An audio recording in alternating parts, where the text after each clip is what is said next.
ज्योति बावा ਦੀ ਪੁਸਤਕ ਖਿਲਾਫੇ ਦਸਤੂਰ ਦਾ ਅਗਲਾ ਅੰਗ ਹੈ ਚੁਭਣ। ਮੈਂ ਜੋ ਲਿਖਣਾ ਚਾਹ ਰਹੀ ਹਾਂ ਪਤਾ ਨਹੀਂ ਉਹ ਠੀਕ ਹੈ ਜਾਂ ਗਲਤ। ਜਦੋਂ ਵੀ ਮੈਂ ਅੰਮ੍ਰਿਤਾ ਦੀ ਬਿਮਾਰੀ ਵਾਲੀ ਤਸਵੀਰ ਦੇਖਦੀ ਹਾਂ ਤਾਂ ਮੈਨੂੰ ਇੱਕ ਚੁਭਣ ਜਿਹੀ ਹੁੰਦੀ ਹੈ ਤੇ ਉਹ ਚੁਭਣ ਕਈ ਤਰ੍ਹਾਂ ਦੀਆਂ ਸੋਚਾਂ 'ਚ ਬਦਲ ਜਾਂਦੀ ਹੈ। ਪਤਾ ਨਹੀਂ ਕਿਉਂ ਲੋਕ ਉਹਨਾਂ ਤਸਵੀਰਾਂ ਨੂੰ ਵਾਇਰਲ ਕਰਨਗੇ ਜੋ ਤਰਸ ਦੀ ਹੱਦ ਤੱਕ ਲੈ ਜਾਣ। ਅੰਮ੍ਰਿਤਾ ਦੀ ਆਖਰੀ ਪਲ ਦੀ ਤਸਵੀਰ ਬਹੁਤ ਦਰਦਨਾਕ ਹੈ। ਮੈਂ ਮਹਿਸੂਸ ਕਰ ਸਕਦੀ ਹਾਂ ਕਿ ਉਹ ਕਿਸ ਤਕਲੀਫ 'ਚੋਂ ਗੁਜ਼ਰ ਰਹੀ ਹੋਏਗੀ, ਕਿਉਂਕਿ ਉਹਦਾ ਦਿਮਾਗ ਜਿੰਦਾ ਸੀ, ਉਹ ਸਭ ਕੁਝ ਸਮਝ ਸਕਦੀ ਸੀ। ਜਦੋਂ ਇਨਸਾਨ ਬੁਲੰਦੀਆਂ ਦੇ ਸਿਖਰ 'ਤੇ ਹੁੰਦਾ ਹੈ, ਜਦੋਂ ਇਨਸਾਨ ਬਹੁਤ ਸਾਰਿਆਂ ਦਿਲਾਂ ਦੀ ਧੜਕਣਾਂ 'ਚ ਹੁੰਦਾ ਹੈ, ਉਹਨੂੰ ਤਰਸ ਦੀਆਂ ਨਜ਼ਰਾਂ ਵਕਤ ਤੋਂ ਪਹਿਲਾਂ ਹੀ ਮਾਰ ਦਿੰਦੀਆਂ। ਹਾਦਸਾ ਕਿਸੇ ਵੀ ਤਰ੍ਹਾਂ ਦਾ ਹੋਵੇ, ਉਹਨੂੰ ਸਹਿਣ ਦੀ ਤਾਕਤ ਅੰਦਰ ਬਹੁਤ ਹੁੰਦੀ ਹੈ, ਪਰ ਤਰਸ ਦੇ ਭਾਵ ਮਾਰ ਜਾਂਦੀ ਹੈ। ਇਹ ਨਹੀਂ ਕਿ ਮੈਂ ਬਿਮਾਰੀ ਜਾਂ ਹਾਦਸੇ ਨੂੰ ਪ੍ਰਵਾਨ ਨਹੀਂ ਕਰਦੀ, ਇਹ ਜ਼ਿੰਦਗੀ ਦਾ ਹਿੱਸਾ ਨੇ, ਪਰ ਜਦੋਂ ਦੋਵੇਂ ਕਿਸੇ ਦਾ ਮੁਹਤਾਜ ਬਣਾ ਦੇਣ ਫਿਰ ਅਰਥ ਬਦਲ ਜਾਂਦੇ ਨੇ। ਜਦੋਂ ਅਮਿਤ ਬਿਮਾਰੀ 'ਚੋਂ ਨਿਕਲ ਰਿਹਾ ਸੀ, ਉਸ ਵਕਤ ਮੈਂ ਵੀ ਮਾਨਸਿਕ ਬਿਮਾਰੀ 'ਚੋਂ ਨਿਕਲ ਰਹੀ ਸੀ। ਉਹ ਬਿਮਾਰੀ ਜਿਹਦੇ ਕੀਟਾਣੂ ਲੋਕਾਂ ਦੀ ਸੋਚ ਅੰਦਰ ਤੈਰਦੇ ਤੈਰਦੇ ਮੇਰੀ ਹਾਲਤ ਤੇ ਸੋਚ ਨਾਲ ਆ ਰਲੇ ਸੀ। ਮੈਂ ਬਹੁਤ ਕੋਸ਼ਿਸ਼ ਕੀਤੀ ਸੀ ਕਿ ਅਮਿਤ ਦੀ ਬਿਮਾਰੀ ਵਾਲੀ ਹਾਲਤ ਕਿਸੇ ਨੂੰ ਪਤਾ ਨਾ ਲੱਗੇ, ਪਰ ਲੋਕਾਂ ਦੀ ਬੇਚੈਨੀ ਨੇ ਪਤਾ ਕਰ ਹੀ ਲਈ ਸੀ। ਉਹਦੀ ਮਾਨਸਿਕ ਸਰੀਰਕ ਹਾਲਤ ਕੀ ਹੈ। ਬਸ ਫਿਰ ਸ਼ੁਰੂ ਹੋਇਆ ਲੋਕਾਂ ਦੀਆਂ ਘਟੀਆ ਸੋਚਾਂ ਦਾ ਸਿਲਸਿਲਾ। ਨਕਾਰਾਤਮਕ ਸੋਚਾਂ ਜੋ ਇਨਸਾਨ ਦੀ ਖੁਸ਼ਗਵਾਰ ਅਵਸਥਾ ਨੂੰ ਖਾ ਜਾਂਦੀਆਂ ਤੇ ਜੋ ਜੀਵਨ ਉਹਨੇ ਬਿਮਾਰੀ ਤੋਂ ਪਹਿਲਾਂ ਜੀਵਿਆ ਹੁੰਦਾ ਹੈ, ਉਸ ਨਾਲ ਜੁੜੇ ਸਭ ਤੋਂ ਕਰੀਬੀ ਸ਼ਖਸ ਨੂੰ ਅੰਦਰੋਂ ਤੋੜ ਕੇ ਝੰਜੋੜ ਜਾਂਦੀਆਂ। ਇੱਕ ਵਾਰ ਮੈਂ ਅਮਿਤ ਨੂੰ ਸਵਾਲ ਕੀਤਾ ਸੀ ਕਿ ਇਮਰੋਜ਼ ਕਿਉਂ ਅੰਮ੍ਰਿਤਾ ਦੀ ਬਿਮਾਰੀ ਵਾਲੀ ਤਸਵੀਰ ਸਾਂਝੀ ਨਹੀਂ ਕਰਦੇ। ਅਮਿਤ ਨੇ ਹੱਸ ਕੇ ਕਿਹਾ ਸੀ ਕਿ ਇਹ ਪਿਆਰ ਦੀਆਂ ਗੂੜੀਆਂ ਗੱਲਾਂ ਨੇ। ਇਹ ਗੂੜੀਆਂ ਗੱਲਾਂ ਉਸ ਵਕਤ ਸਮਝ ਆਈਆਂ ਜਦੋਂ ਮੇਰੇ ਤੇ ਵਕਤ ਆਇਆ।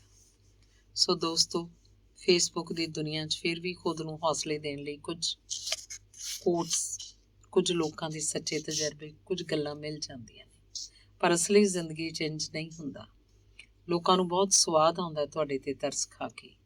ਗੁਜ਼ਾਰਿਸ਼ ਹੈ ਕਿਸੇ ਵੀ ਲੈਜੈਂਡ ਦੀ ਦੁਖਦਾਈ ਤਸਵੀਰ ਸਾਂਝੀ ਨਾ ਕਰੋ।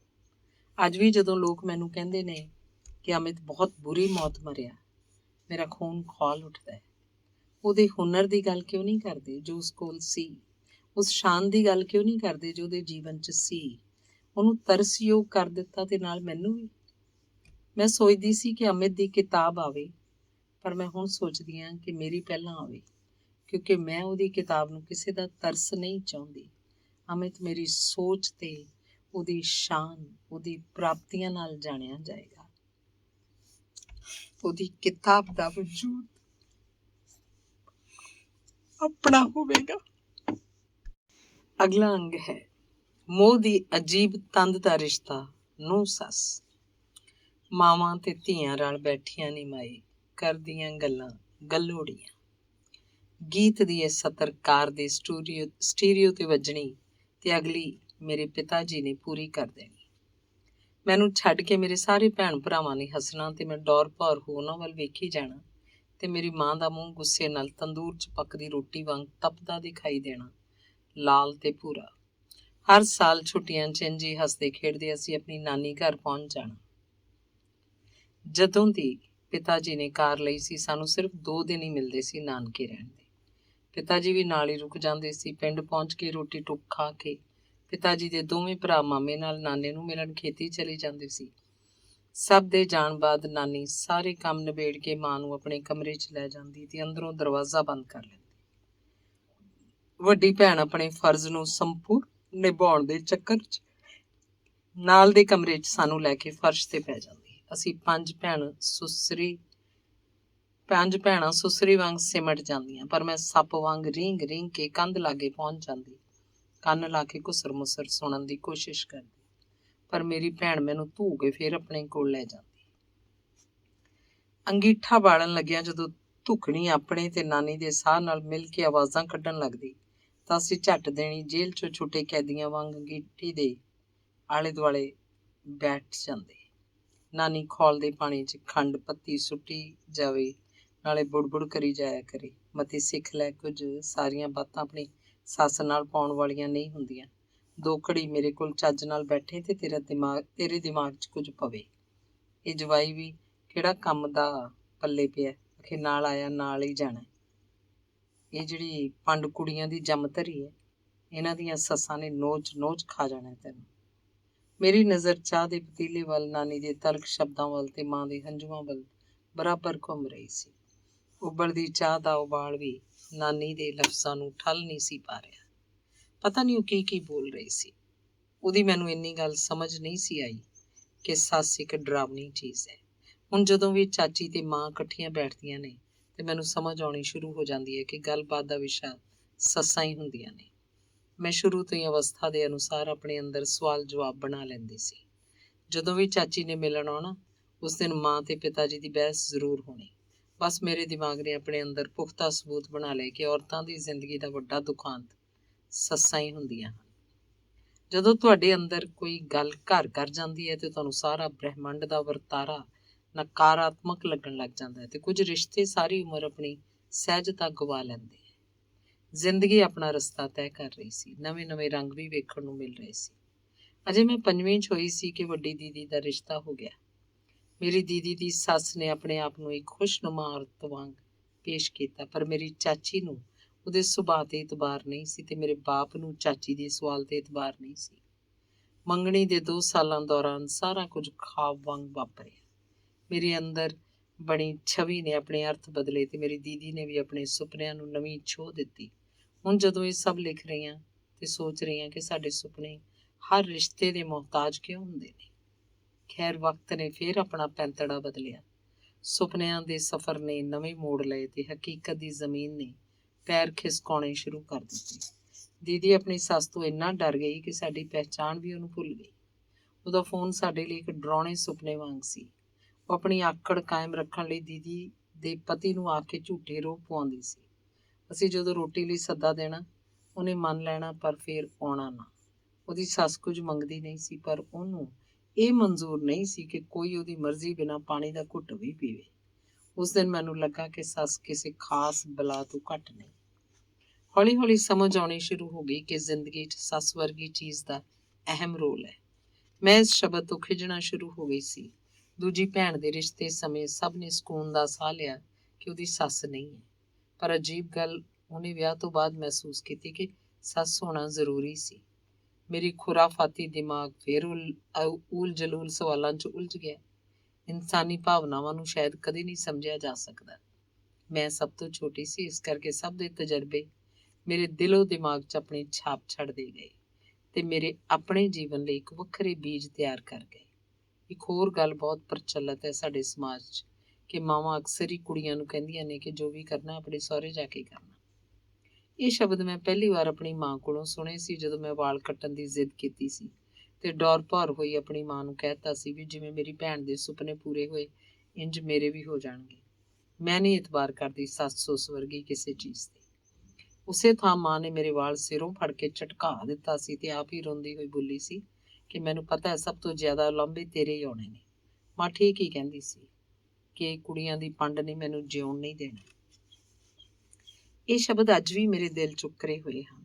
ਲਿਖਣ ਲੱਗੇ ਹੁਣ ਵੀ ਮੈਨੂੰ ਮਾਂ ਦੇ ਹੱਥ ਦਾ ਕਸਾਬ ਆਪਣੇ ਵਾਲਾਂ 'ਚ ਮਹਿਸੂਸ ਹੋ ਰਿਹਾ ਹੈ। ਸਾਂਝੇ ਪਰਿਵਾਰ 'ਚ ਸਾਰੀਆਂ ਕੁੜੀਆਂ ਦੇ ਵਿਆਹ ਹੋ ਗਏ, ਸਿਰਫ ਮੈਂ ਤੇ ਮੇਰੇ ਚਾਚੇ ਦੀ ਕੁੜੀ ਰਹਿ ਗਈ। ਹੁਣ ਸਾਡੇ ਘਰ ਨਾਨੀ ਦੇ ਘਰ ਵਰਗਾ ਵਰਤਾਰਾ ਹੁੰਦਾ ਸੀ। ਮਾਵਾਂ ਤੇ ਭੈਣਾਂ ਅੰਦਰ ਤੇ ਅਸੀਂ ਬਾਹਰ।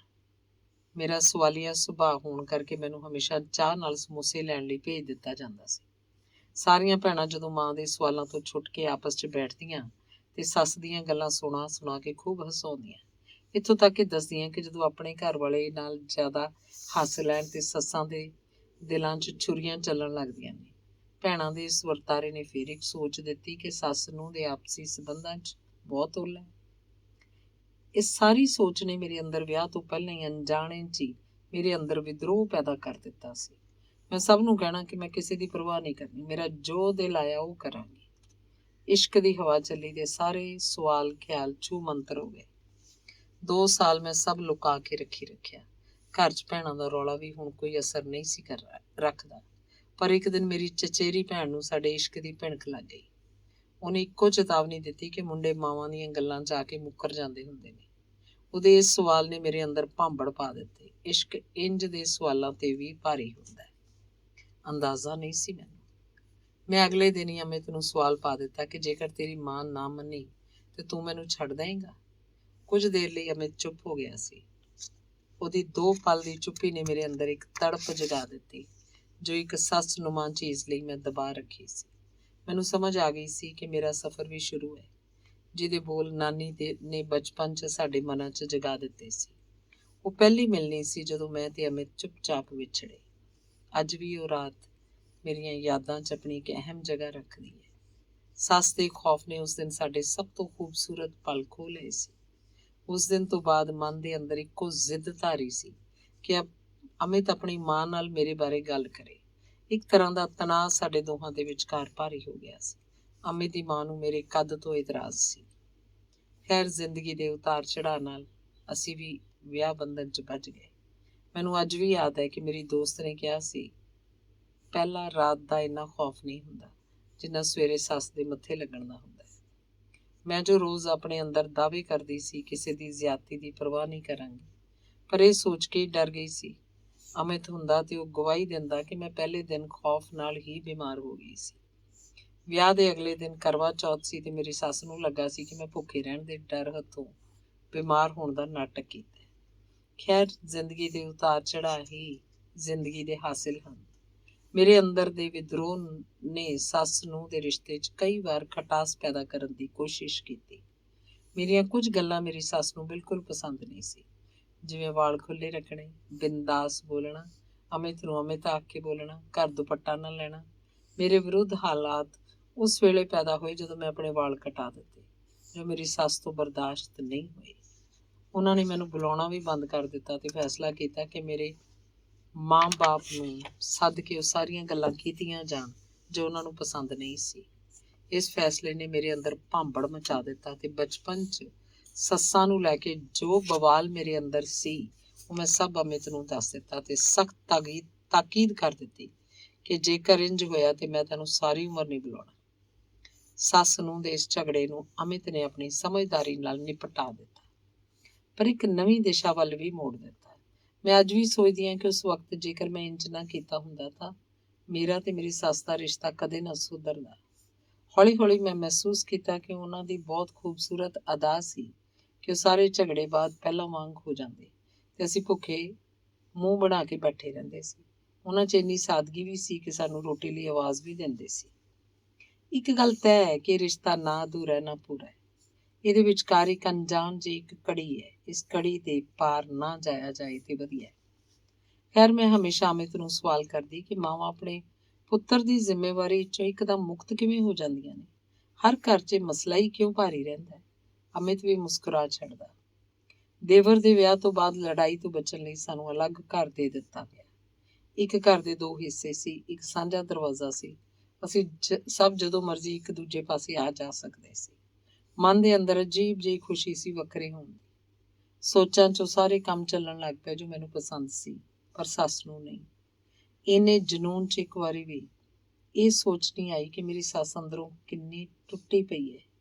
ਉਹਨਾਂ ਦੇ ਮਨ 'ਚ ਦੁੱਖ ਵੀ ਸੀ ਕਿ ਹੁਣ ਰੋਟੀ ਟੁੱਕ ਵੀ ਵੱਖਰਾ ਪਕਾਇਆ ਕਰਨਾ ਸੀ। ਲਿਖਦੇ ਕਿੰਨੇ ਸਵਾਲ ਮਨ 'ਚ ਆ ਰਹੇ ਨੇ। ਅਸੀਂ ਦੂਜਿਆਂ ਦੇ ਰਿਸ਼ਤਿਆਂ ਨੂੰ ਆਪਣੇ ਨਜ਼ਰੀਏ ਨਾਲ ਕਿਉਂ ਵੇਖਦੇ ਹਾਂ? ਵਿਆਹ ਦੇ ਸ਼ੁਰੂਆਤੀ ਦੌਰ 'ਚ ਮੇਰਾ ਆਪਣਾ ਨਜ਼ਰੀਆ ਕੋਈ ਨਹੀਂ ਸੀ। ਸਿਰਫ ਆਸ-ਪਾਸ ਵਾਪਰੇ ਵਰਤਾਰੇ ਤੇ ਅਧੂਰੀਆਂ ਗੱਲਾਂ ਦੇ ਨਿਸ਼ਾਨ ਸੀ। ਰਿਸ਼ਤੇ ਨੂੰ ਆਪਣੀ ਜਗ੍ਹਾ ਵੀ ਚਾਹੀਦੀ ਹੈ ਤੇ ਅਹਿਸਾਸ ਵੀ। ਖੈਰ, ਮੇਰੀ ਤੇ ਰਿਸ਼ਤਿਆਂ ਦੀ ਅਜ਼ਮਾਇਸ਼ ਅਜੇ ਹੋਰ ਹੋਣੀ ਸੀ। ਜ਼ਿੰਦਗੀ ਨੇ ਫਿਰ ਕਰਵਟ ਲਈ। ਅਮਿਤ ਬਿਮਾਰ ਹੋ ਗਿਆ। ਉਸ ਵਕਤ ਜੋ ਸਾਥ ਮੇਰੀ ਸੱਸ ਨੇ ਦਿੱਤਾ ਸ਼ਾਇਦ ਹੀ ਕੋਈ ਦੇ ਸਕਦਾ ਸੀ। ਉਹ ਹਰ ਗੱਲ ਤੇ ਕਹਿੰਦੇ ਕਿ ਤੇਰੇ ਨਾਲ ਛੋਟੀ ਉਮਰ 'ਚ ਕੀ ਹੋ ਗਿਆ। ਬਿਮਾਰੀ ਦੌਰਾਨ ਉਹ ਸਾਰੇ ਸ਼ਿਕਵੇ ਵੀ ਬਾਹਰ ਆ ਗਏ ਜੋ ਮੇਰੇ ਖਾਬੋ ਖਿਆਲ 'ਚ ਵੀ ਨਹੀਂ ਸੀ। ਖੈਰ, ਜ਼ਿੰਦਗੀ ਦਾ ਮਾੜਾ ਦੌਰ ਵੀ ਉਹਨਾਂ ਦੇ ਸਾਥ ਨਾਲ ਨਿਕਲ ਗਿਆ। ਲਿਖਣ ਨੂੰ ਬਹੁਤ ਕੁਝ ਹੈ, ਪਰ ਕੁਝ ਸਤਰਾਂ 'ਚ ਹੀ ਗੱਲਾਂ ਖਤਮ ਕਰਨੀਆਂ ਪੈਂਦੀਆਂ। ਅਮਿਤ ਦੀ ਮੌਤ ਤੋਂ ਬਾਅਦ ਸਭ ਦੀ ਜ਼ੁਬਾਨ ਤੇ ਸਵਾਲ ਸੀ ਕਿ ਹੁਣ ਮੈਂ ਆਪਣੇ ਘਰ ਰਹਿ ਸਕਾਂਗੀ। ਇਹਦਾ ਜਵਾਬ ਮੈਂ ਨਹੀਂ, ਮੇਰੀ ਸੱਸ ਨੇ ਦਿੱਤਾ। ਅੱਜ ਮੈਂ ਆਪਣੇ ਘਰ ਜਿਸ ਸ਼ਾਨ ਨਾਲ ਰਹਿ ਰਹੀ ਹਾਂ ਸ਼ਾਇਦ ਹੀ ਕੋਈ ਰਹਿੰਦਾ ਹੋਵੇ। ਇੱਕ ਗੱਲ ਤੈਅ ਹੈ, ਜੇਕਰ ਤੁਸੀਂ ਰਿਸ਼ਤਿਆਂ 'ਚ ਯਕੀਨ ਰੱਖਦੇ ਹੋ ਤਾਂ ਇਮਤਿਹਾਨਾਂ 'ਚੋਂ ਨਿਕਲਣਾ ਹੀ ਪੈਂਦਾ ਹੈ। ਮੋਹ ਤੇ ਅਮੋਹ ਦੀ ਬਰੀਕ ਤੰਦ ਇਸ ਰਿਸ਼ਤੇ 'ਚ ਹੈ ਜੋ ਕਦੇ ਨਹੀਂ ਦਿਸਦੀ ਪਰ ਵਕਤ ਨਾਲ ਮਹਿਸੂਸ ਜ਼ਰੂਰ ਹੁੰਦੀ ਹੈ। अगला अंग है दिमाग ते बिस्तर। पंजाब की औरतों की ऊपर वाली मंजिल खाली होती है पर बिस्तर पर वो हॉट होती है। ये शब्द मैनू किसी ने भेजे। पहला मैनू समझ नहीं लगी, फिर मैं गौर किया कि ऊपर वाली मंजिल मतलब दिमाग। ਉਹ ਤੇਰੀ ਮੇਰੇ ਵੀ ਦਿਮਾਗ ਦੀਆਂ ਬੱਤੀਆਂ ਜਗ ਗਈਆਂ ਤੇ ਗੁੱਸਾ 7ਵੇਂ ਅਸਮਾਨ ਤੇ। ਬਹੁਤ ਸਾਰੀਆਂ ਕਿਤਾਬਾਂ 'ਚ ਔਰਤਾਂ ਦੇ ਦਿਮਾਗਾਂ ਦਾ ਜ਼ਿਕਰ ਹੈ। ਕਿਉਂ? ਦਿਮਾਗ ਔਰਤ ਤੇ ਮਰਦ ਨਹੀਂ ਸਮਝਦਾ। ਫਿਰ ਔਰਤ ਦੇ ਦਿਮਾਗ ਦਾ ਇੰਨਾ ਵਿਸ਼ਲੇਸ਼ਣ ਕਿਉਂ? ਕਰੋੜਾਂ ਅਰਬਾਂ ਔਰਤਾਂ ਹਨ ਤੇ ਔਰਤਾਂ ਦੇ ਦਿਮਾਗ ਦਾ ਵਿਸ਼ਲੇਸ਼ਣ ਕਰਨ ਦੇ ਕੁਝ ਹਜ਼ਾਰ ਲੇਖਕ। ਹਰ ਲੇਖਕ ਨੇ ਆਪਣੇ ਦਿਮਾਗ ਅਨੁਸਾਰ ਔਰਤ ਦਾ ਵਿਸ਼ਲੇਸ਼ਣ ਕੀਤਾ। ਲੋਕਾਂ ਨੇ ਉਹਦੇ ਮਗਰ ਲੱਗ ਕੇ ਔਰਤਾਂ ਦੇ ਜੀਵਨ ਦਾ ਬੇੜਾ ਗਰਕ ਕੀਤਾ। ਔਰਤ ਸਾਰੀ ਉਮਰ ਆਪਣੇ ਦਿਮਾਗ ਦੀ ਗਵਾਹੀ ਦਿੰਦੀ ਰਹਿੰਦੀ ਹੈ, ਹਮੇਸ਼ਾ ਇੱਕੋ ਸ਼ਬਦ ਨਾਲ ਕਿ ਮਰਦ ਇਹ ਕੰਮ ਕਰ ਸਕਦਾ, ਮੈਂ ਕਿਉਂ ਨਹੀਂ। ਪਰ ਜੇਕਰ ਉਹ ਕਹਿੰਦੀ ਕਿ ਮੈਨੂੰ ਇਹ ਕੰਮ ਕਰਨਾ ਪਸੰਦ ਹੈ ਤੇ ਮੈਂ ਕਰ ਰਹੀ ਹਾਂ, ਤੇ ਗੱਲ ਦੇ ਅਰਥ ਬਦਲ ਜਾਂਦੇ। ਅੱਜ ਵੀ ਉਹਦਾ ਜੀਵਨ ਆਪਣੇ ਆਪ ਨੂੰ ਸਮਝਦਾਰ ਸਾਬਤ ਕਰਨ 'ਚ ਬੀਤ ਰਿਹਾ ਹੈ। ਕਦੇ ਮਰਦ ਨੇ ਆਪਣੇ ਦਿਮਾਗ ਦੀ ਗਵਾਹੀ ਨਹੀਂ ਦਿੱਤੀ ਤੇ ਔਰਤਾਂ ਕਿਉਂ ਦੇ ਰਹੀਆਂ? ਅਸੀਂ ਕਿੰਨੀ ਤਰ੍ਹਾਂ ਦੇ ਖਾਣੇ ਖਾਂਦੇ ਹਾਂ, ਹਜ਼ਾਰਾਂ ਤਰ੍ਹਾਂ ਦੇ ਬਣਤਰ ਵਾਲੇ ਕੱਪੜੇ ਪਾਉਂਦੇ ਹਾਂ, ਸਜਿਆ ਸੰਵਰਿਆ ਘਰ ਮਾਣਦੇ ਹਾਂ। ਕਿ ਇਹ ਗੱਲਾਂ ਕਾਫੀ ਨਹੀਂ ਸੀ ਔਰਤ ਦੇ ਦਿਮਾਗ ਹੋਣ ਦੀਆਂ? ਔਰਤ ਦੀ ਸਭ ਤੋਂ ਵੱਡੀ ਗਲਤੀ ਸੀ ਜਦੋਂ ਉਹਨੇ ਆਪਣੇ ਘਰਾਂ ਦੇ ਕੰਮਾਂ ਨੂੰ ਆਪ ਹੀ ਨੀਵਾਂ ਦਰਜਾ ਦੇ ਦਿੱਤਾ। ਹੋਰ ਦੁਨੀਆ ਦੇਖਣ ਲਈ ਆਪਣੀ ਦੁਨੀਆ ਨਕਾਰ ਦੇਣਾ ਸਹੀ ਨਹੀਂ। ਆਪਣੇ ਇਸ ਹੁਨਰ ਦਾ ਜੇਕਰ ਉਹ ਮਾਣ ਕਰਦੀ ਤਾਂ ਲੋਕ ਕਦੇ ਨਹੀਂ ਕਹਿੰਦੇ ਕਿ ਉਹਦਾ ਦਿਮਾਗ ਖਾਲੀ ਹੈ। ਮਰਦ ਨੂੰ ਅੱਜ ਵੀ ਬਿਸਤਰ ਤੇ ਗਰਮ ਤੇ ਦਿਮਾਗ ਤੋਂ ਖਾਲੀ ਔਰਤ ਪਸੰਦ ਹੈ। ਕਿਉਂ? ਕੋਈ ਡਰ ਹੈ ਉਹਨੂੰ? ਔਰਤ ਬਿਸਤਰ ਤੇ ਜੀਵਨ 'ਚ ਅੱਜ ਵੀ ਠੰਡੀ ਹੈ ਮਰਦ ਦੀ ਇਸ ਸੋਚ ਕਾਰਨ। ਅਗਲਾ ਅੰਗ ਹੈ ਵੂਮਨ ਡੇ। ਅੱਜ ਦਾ ਦਿਨ ਇਤਿਹਾਸ ਦੀਆਂ ਉਹਨਾਂ ਔਰਤਾਂ ਨੂੰ ਸਮਰਪਿਤ ਜਿਨ੍ਹਾਂ ਦੇ ਕ੍ਰਾਂਤੀਕਾਰੀ ਕਦਮਾਂ ਨੇ ਹਰ ਪੀੜ੍ਹੀ ਦੀ ਔਰਤ ਨੂੰ ਜੀਵਨ ਦਿੱਤਾ।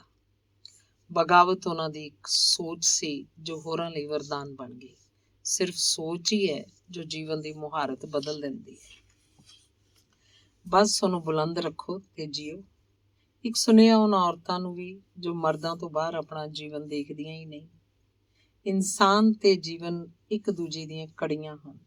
ਇੱਕ ਦੂਜੇ ਦੇ ਸਾਥ ਨਾਲ ਪਿਆਰ, ਦੁੱਖ, ਸੁੱਖ, ਅਹਿਸਾਸ ਸਭ ਸਾਂਝਾ ਕਰੋ, ਪਰ ਆਪਣੇ ਜੀਵਨ ਦੀ ਚਾਬੀ ਸਿਰਫ ਆਪਣੇ ਹੱਥ ਰੱਖੋ।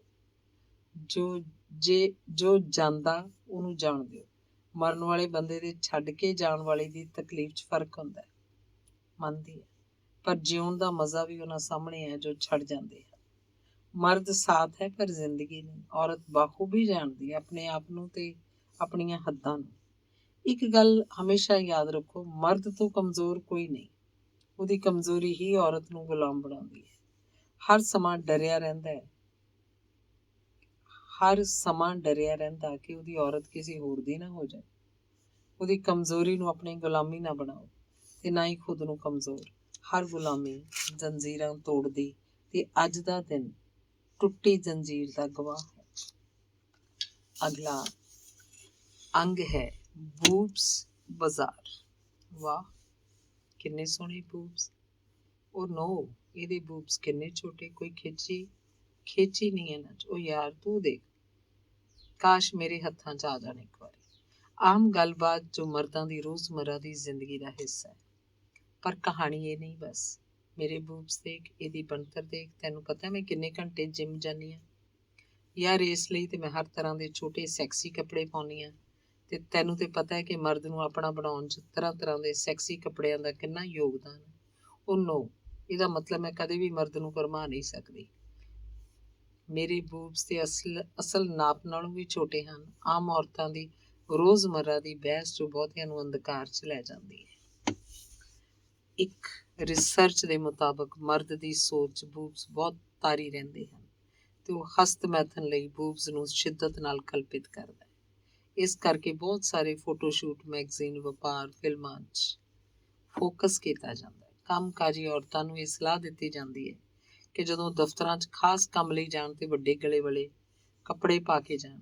ਇੱਕ ਮੀਡੀਆ ਨਾਲ ਸੰਬੰਧਿਤ ਸ਼ਖਸ ਨੇ ਮੈਨੂੰ ਇਹ ਪਾਠ ਪੜ੍ਹਾਇਆ ਸੀ ਕਿ ਜਦੋਂ ਕਿਸੇ ਦਫ਼ਤਰ ਸਾਈਨ ਕਰਵਾਉਣ ਜਾਓ ਤੇ ਸੈਕਸੀ ਗਲੇ ਪਾ ਕੇ ਜਾਓ। ਫਿਰ ਦੇਖੋ ਕਿਵੇਂ ਕੰਮ ਹੁੰਦਾ ਹੈ। ਬਹੁਤ ਸਾਰੀਆਂ ਥਾਵਾਂ 'ਚ ਔਰਤਾਂ ਦੀ ਜ਼ਰੂਰਤ ਵੀ ਨਹੀਂ ਹੁੰਦੀ, ਫਿਰ ਵੀ ਉਹਨੂੰ ਖੜਾ ਕੀਤਾ ਜਾਂਦਾ ਹੈ ਸਭ ਕੁਝ ਵੇਚਣ ਲਈ। ਹੁਣ ਤੇ ਉਹ ਇਸ ਗੱਲ ਨੂੰ ਸ਼ਾਨ ਸਮਝ ਰਹੀ ਹੈ। ਪਹਿਲਾਂ ਰੋਟੀ ਲਈ ਔਰਤ ਵਿਕਦੀ ਸੀ, ਹੁਣ ਸ਼ੌਕ ਲਈ। ਕਿਉਂ? ਜੋ ਗੱਲ ਮੈਂ ਕਰ ਰਹੀ ਉਹ ਸ਼ਾਇਦ ਬਹੁਤਿਆਂ ਲਈ ਨਵੀਂ ਨਹੀਂ ਹੈ। ਸੋਸ਼ਲ ਮੀਡੀਆ 'ਚ ਕਈ ਵਾਰ ਦੱਬੀ ਕੁਚਲੀ ਆਵਾਜ਼ ਉੱਠੀ ਵੀ ਔਰਤ ਦੇ ਦਿਖਾਵੇ ਨੂੰ ਲੈ ਕੇ, ਪਰ ਉਹ ਕੁਚਲ ਦਿੱਤੀ ਗਈ। ਇਸ ਗੱਲ ਨੂੰ ਮੈਂ ਵੀ ਸ਼ਾਇਦ ਨਾ ਕਰਦੀ ਜੇਕਰ ਮੈਂ ਕ੍ਰਿਸਟੀਨਾ ਦੀ ਮੌਤ ਬਾਰੇ ਨਾ ਪੜ੍ਹਦੀ। ਉਹ ਮਰਦਾਂ ਨੂੰ ਰਿਝਾਉਣ ਲਈ ਤੇ ਪੈਸੇ ਕਮਾਉਣ ਲਈ ਬਹੁਤ ਵਾਰ ਸਰਜਰੀ ਬੂਬਸ ਦੀ ਕਰਵਾ ਚੁੱਕੀ ਸੀ।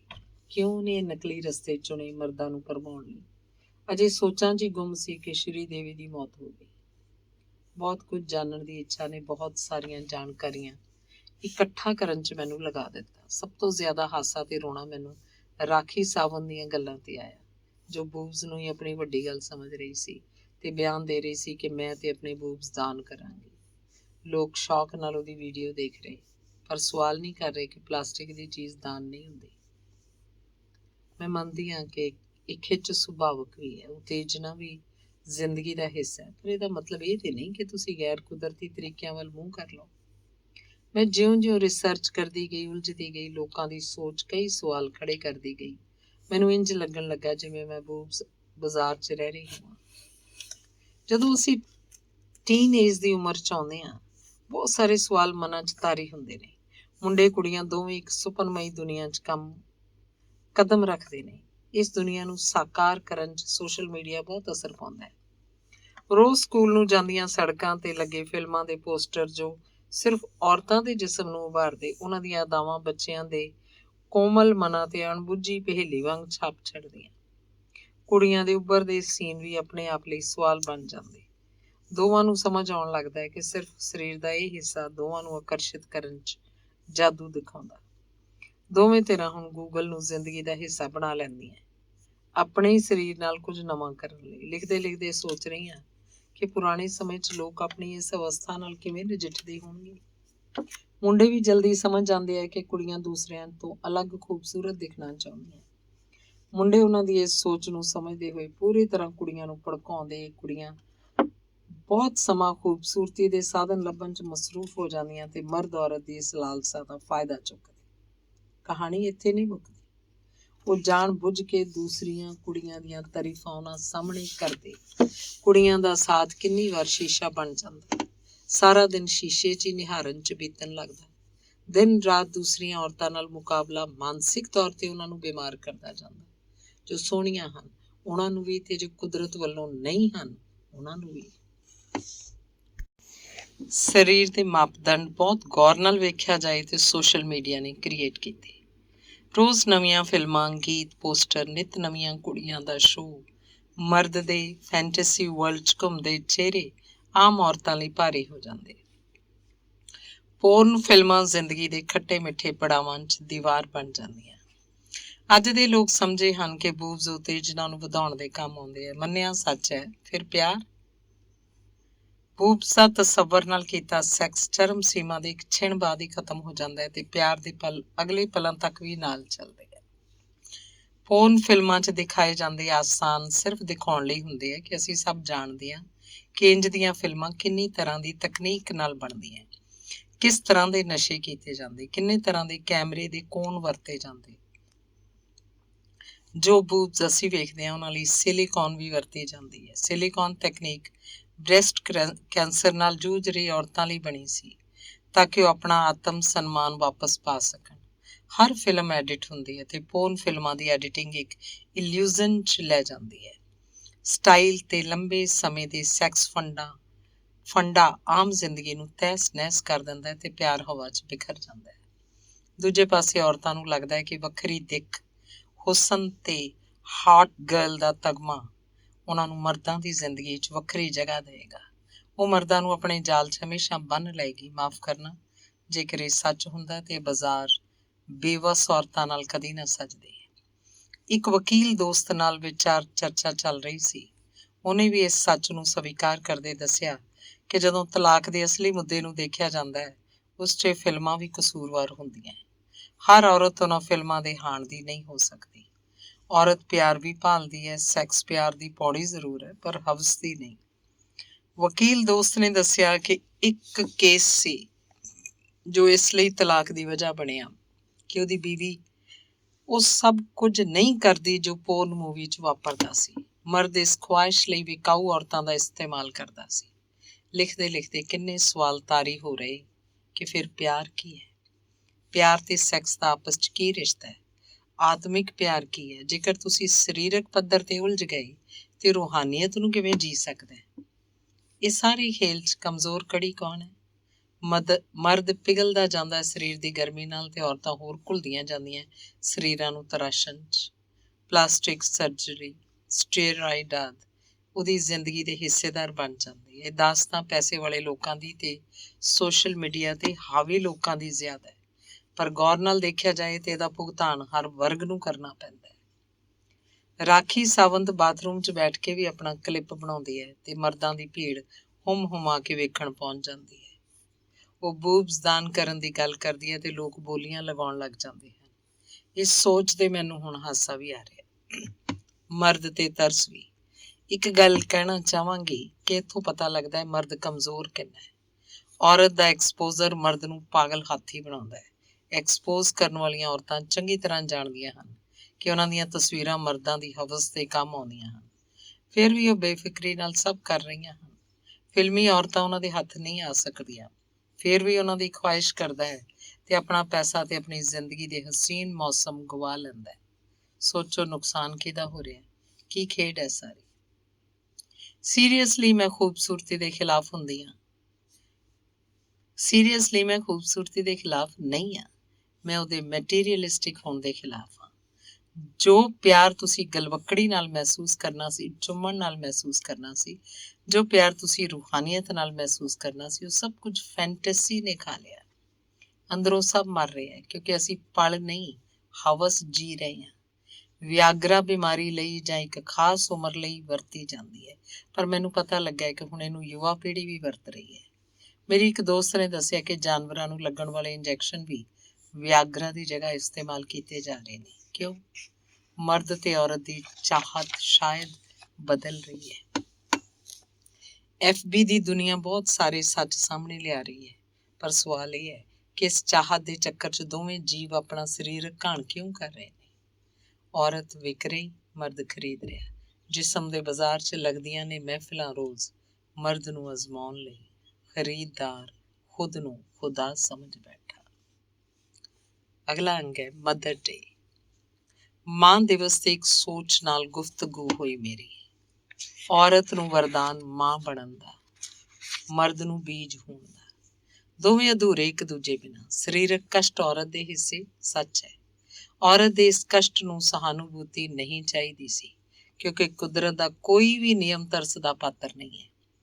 ਔਰਤ ਨੇ ਮਾਂ ਬਣਨ ਤੋਂ ਬਾਅਦ ਆਪਣੇ ਆਪ ਨੂੰ ਸੈਕਰੀਫਾਈ ਦੇ ਔਰੇ 'ਚ ਪਾ ਦਿੱਤਾ। ਜਾਣੇ ਅਣਜਾਣੇ ਇਸ ਸੋਚ ਨੇ ਉਹਨੂੰ ਆਪਣੇ ਜੀਵਨ ਤੋਂ ਹੀ ਕੱਟ ਦਿੱਤਾ ਤੇ ਬੱਚੇ ਨੂੰ ਵੀ ਮੁਹਤਾਜ ਬਣਾ ਦਿੱਤਾ, ਜਿਹਦਾ ਮੁਆਵਜ਼ਾ ਉਹ ਸਾਰੀ ਉਮਰ ਆਪਣੀ ਔਲਾਦ ਕੋਲੋਂ ਮੰਗਦੀ ਹੈ। ਇਤਿਹਾਸ ਵੀ ਗਵਾਹ ਹੈ ਕਿ ਮਾਵਾਂ ਨੇ ਜੋ ਸਵਾਰਥ ਬੱਚਿਆਂ ਲਈ ਰੱਖਿਆ, ਉਹਨੇ ਸਮਾਜ 'ਚ ਵੀ ਤਬਾਹੀ ਲਿਆ ਦਿੱਤੀ।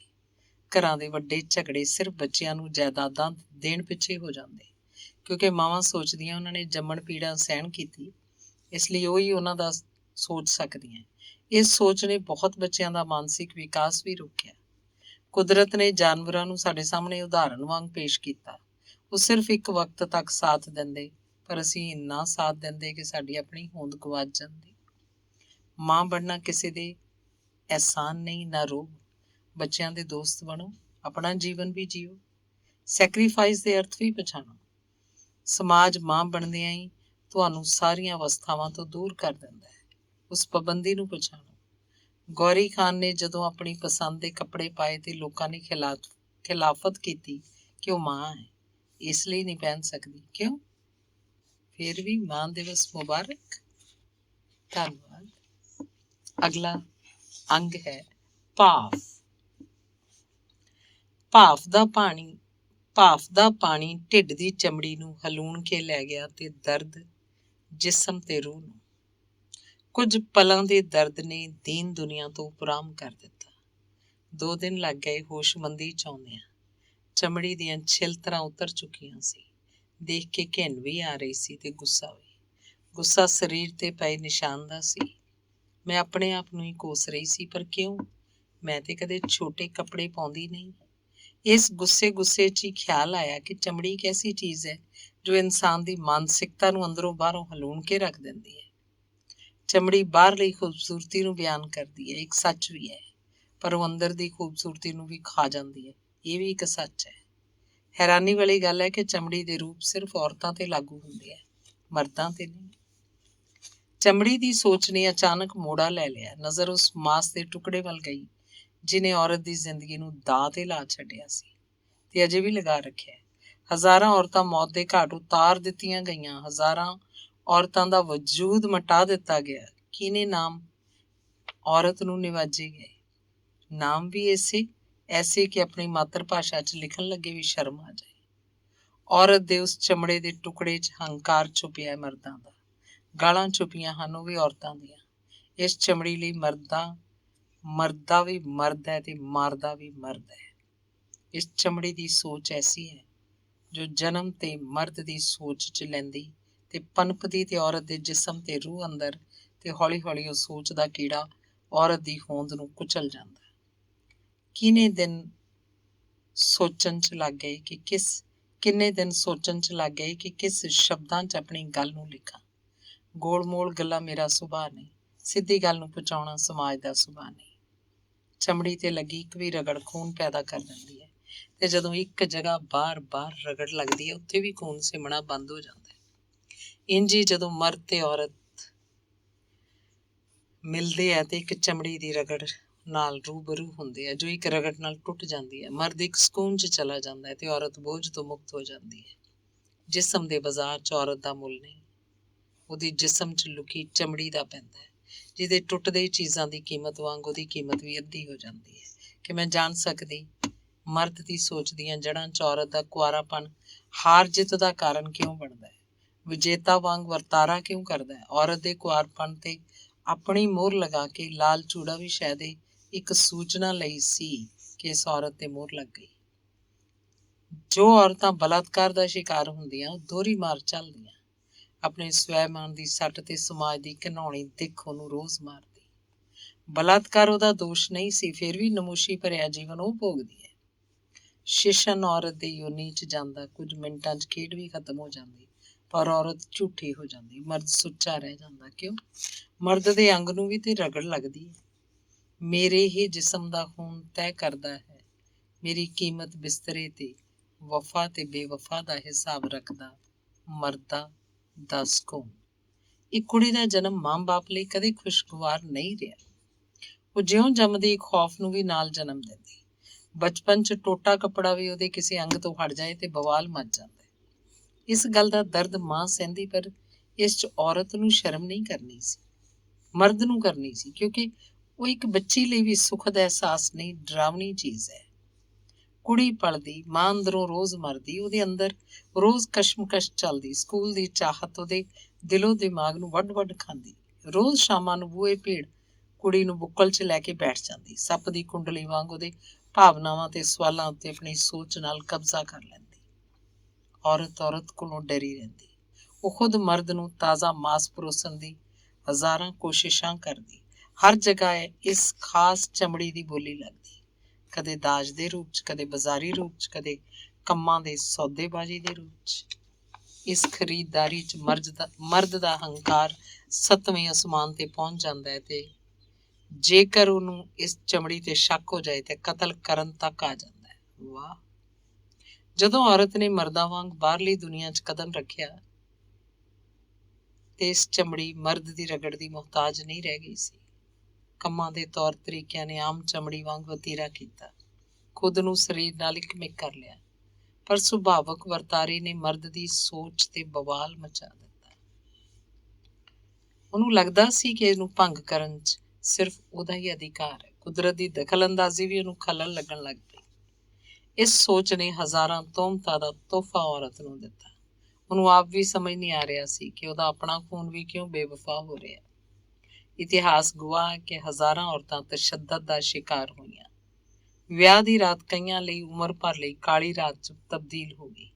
ਮਾਂ-ਬਾਪ ਦੀ ਗਵਾਹੀ ਵੀ ਔਰਤ ਨੂੰ ਨਿਰਦੋਸ਼ ਸਾਬਤ ਨਹੀਂ ਕਰ ਪਾ ਰਹੀ ਸੀ। ਉਹਦੀ ਆਪਣੀ ਗਵਾਹੀ ਤੇ ਮੰਗੀ ਨਹੀਂ ਸੀ ਕਿਸੇ ਨੇ।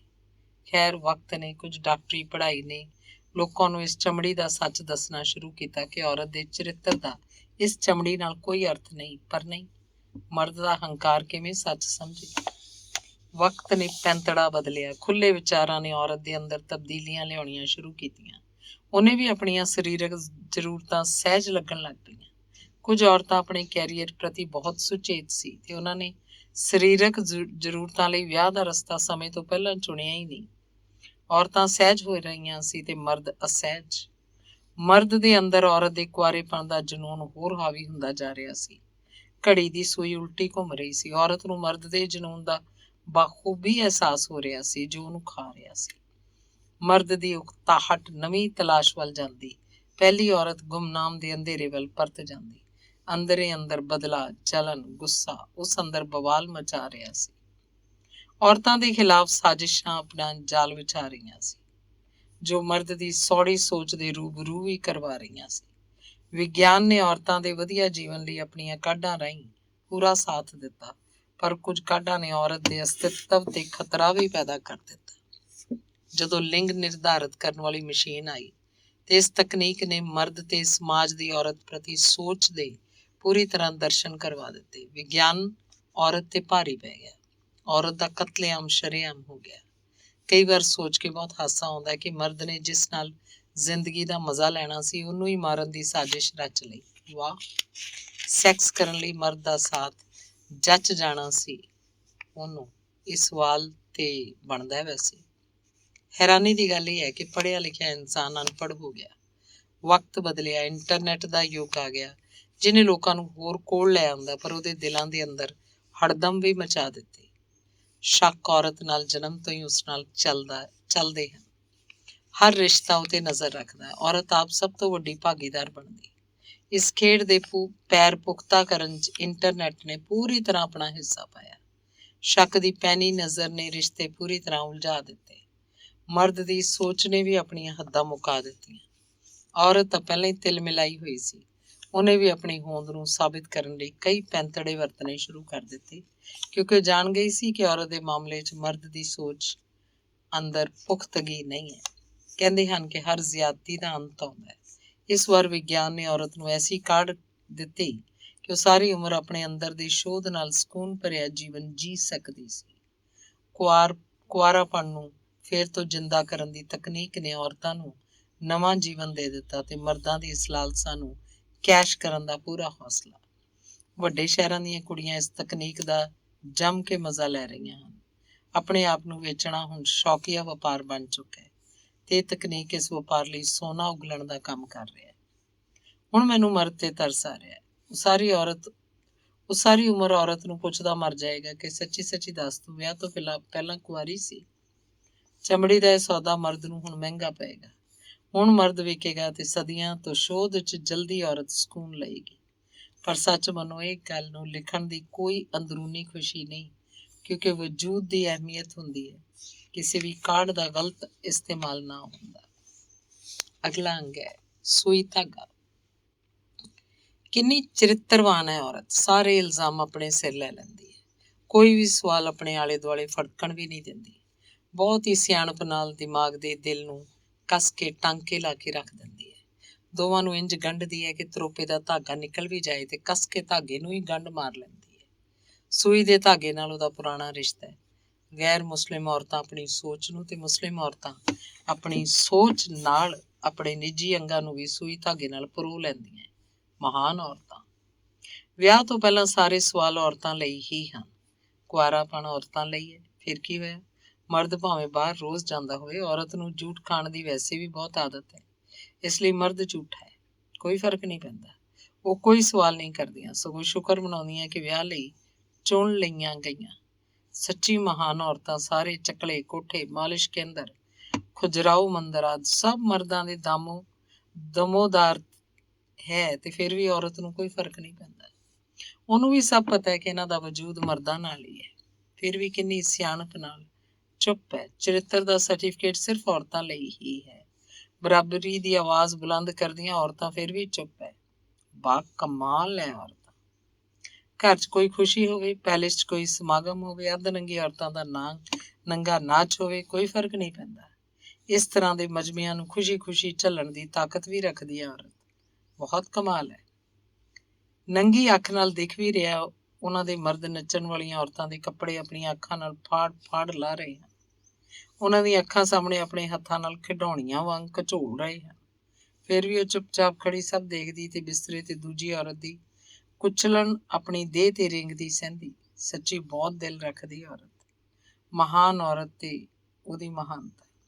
ਉਹ ਮਰਦ ਦੀ ਖੁਸ਼ੀ ਲਈ ਆਪਣੇ ਆਪ ਨੂੰ ਖੂਬਸੂਰਤ ਕਰਨ ਲਈ ਹਰ ਸਾਜੋ ਸ਼ਿੰਗਾਰ 'ਚ ਖੁਦ ਨੂੰ ਢਾਲਦੀ। ਲਿਪਸਟਿਕ, ਬਿੰਦੀ, ਗਹਿਣੇ, ਛੋਟੇ ਵੱਡੇ, ਅੱਧ ਕੱਟੇ, ਹਰ ਤਰ੍ਹਾਂ ਦੇ ਕੱਪੜੇ। ਸਟਾਈਲ ਉਹਦੀ ਜ਼ਿੰਦਗੀ ਦੇ ਹਿੱਸੇ ਆਉਂਦੇ ਆ, ਫਿਰ ਵੀ ਉਹ ਡਰ 'ਚ ਰਹਿੰਦੀ ਹੈ। ਦੂਜੇ ਪਾਸੇ ਮਰਦ ਬੇਪਰਵਾਹੀ ਨਾਲ ਮਸਤ ਚਾਲ ਚੱਲਦਾ ਔਰਤ ਦੇ ਡਰ ਦੀ ਹਿੱਕ ਤੇ ਪੈਰ ਧਰ ਕੇ। ਸੱਚੀ ਬਹਾਦਰ ਹੈ ਔਰਤ, ਇੰਨਾ ਭਾਰ ਝੱਲ ਕੇ ਜਿਉਂਦੀ ਹੈ। ਵਿਆਹ ਦੇ ਕੁਝ ਅਰਸੇ ਬਾਅਦ, ਮੁਹੱਬਤ ਦੇ ਕੁਝ ਅਰਸੇ ਬਾਅਦ ਔਰਤ ਮਰਦ ਵੱਲੋਂ ਇਹ ਆਖ ਕੇ ਦੁਤਕਾਰ ਦਿੱਤੀ ਜਾਂਦੀ ਹੈ ਕਿ ਉਹਦੇ ਅੰਗਾਂ 'ਚ ਖੁੱਲ੍ਹਾਪਣ ਤੇ ਉਹਦੇ ਸਰੀਰ 'ਚ ਉਕਤਾਹਟਪਣ ਆ ਗਿਆ ਹੈ।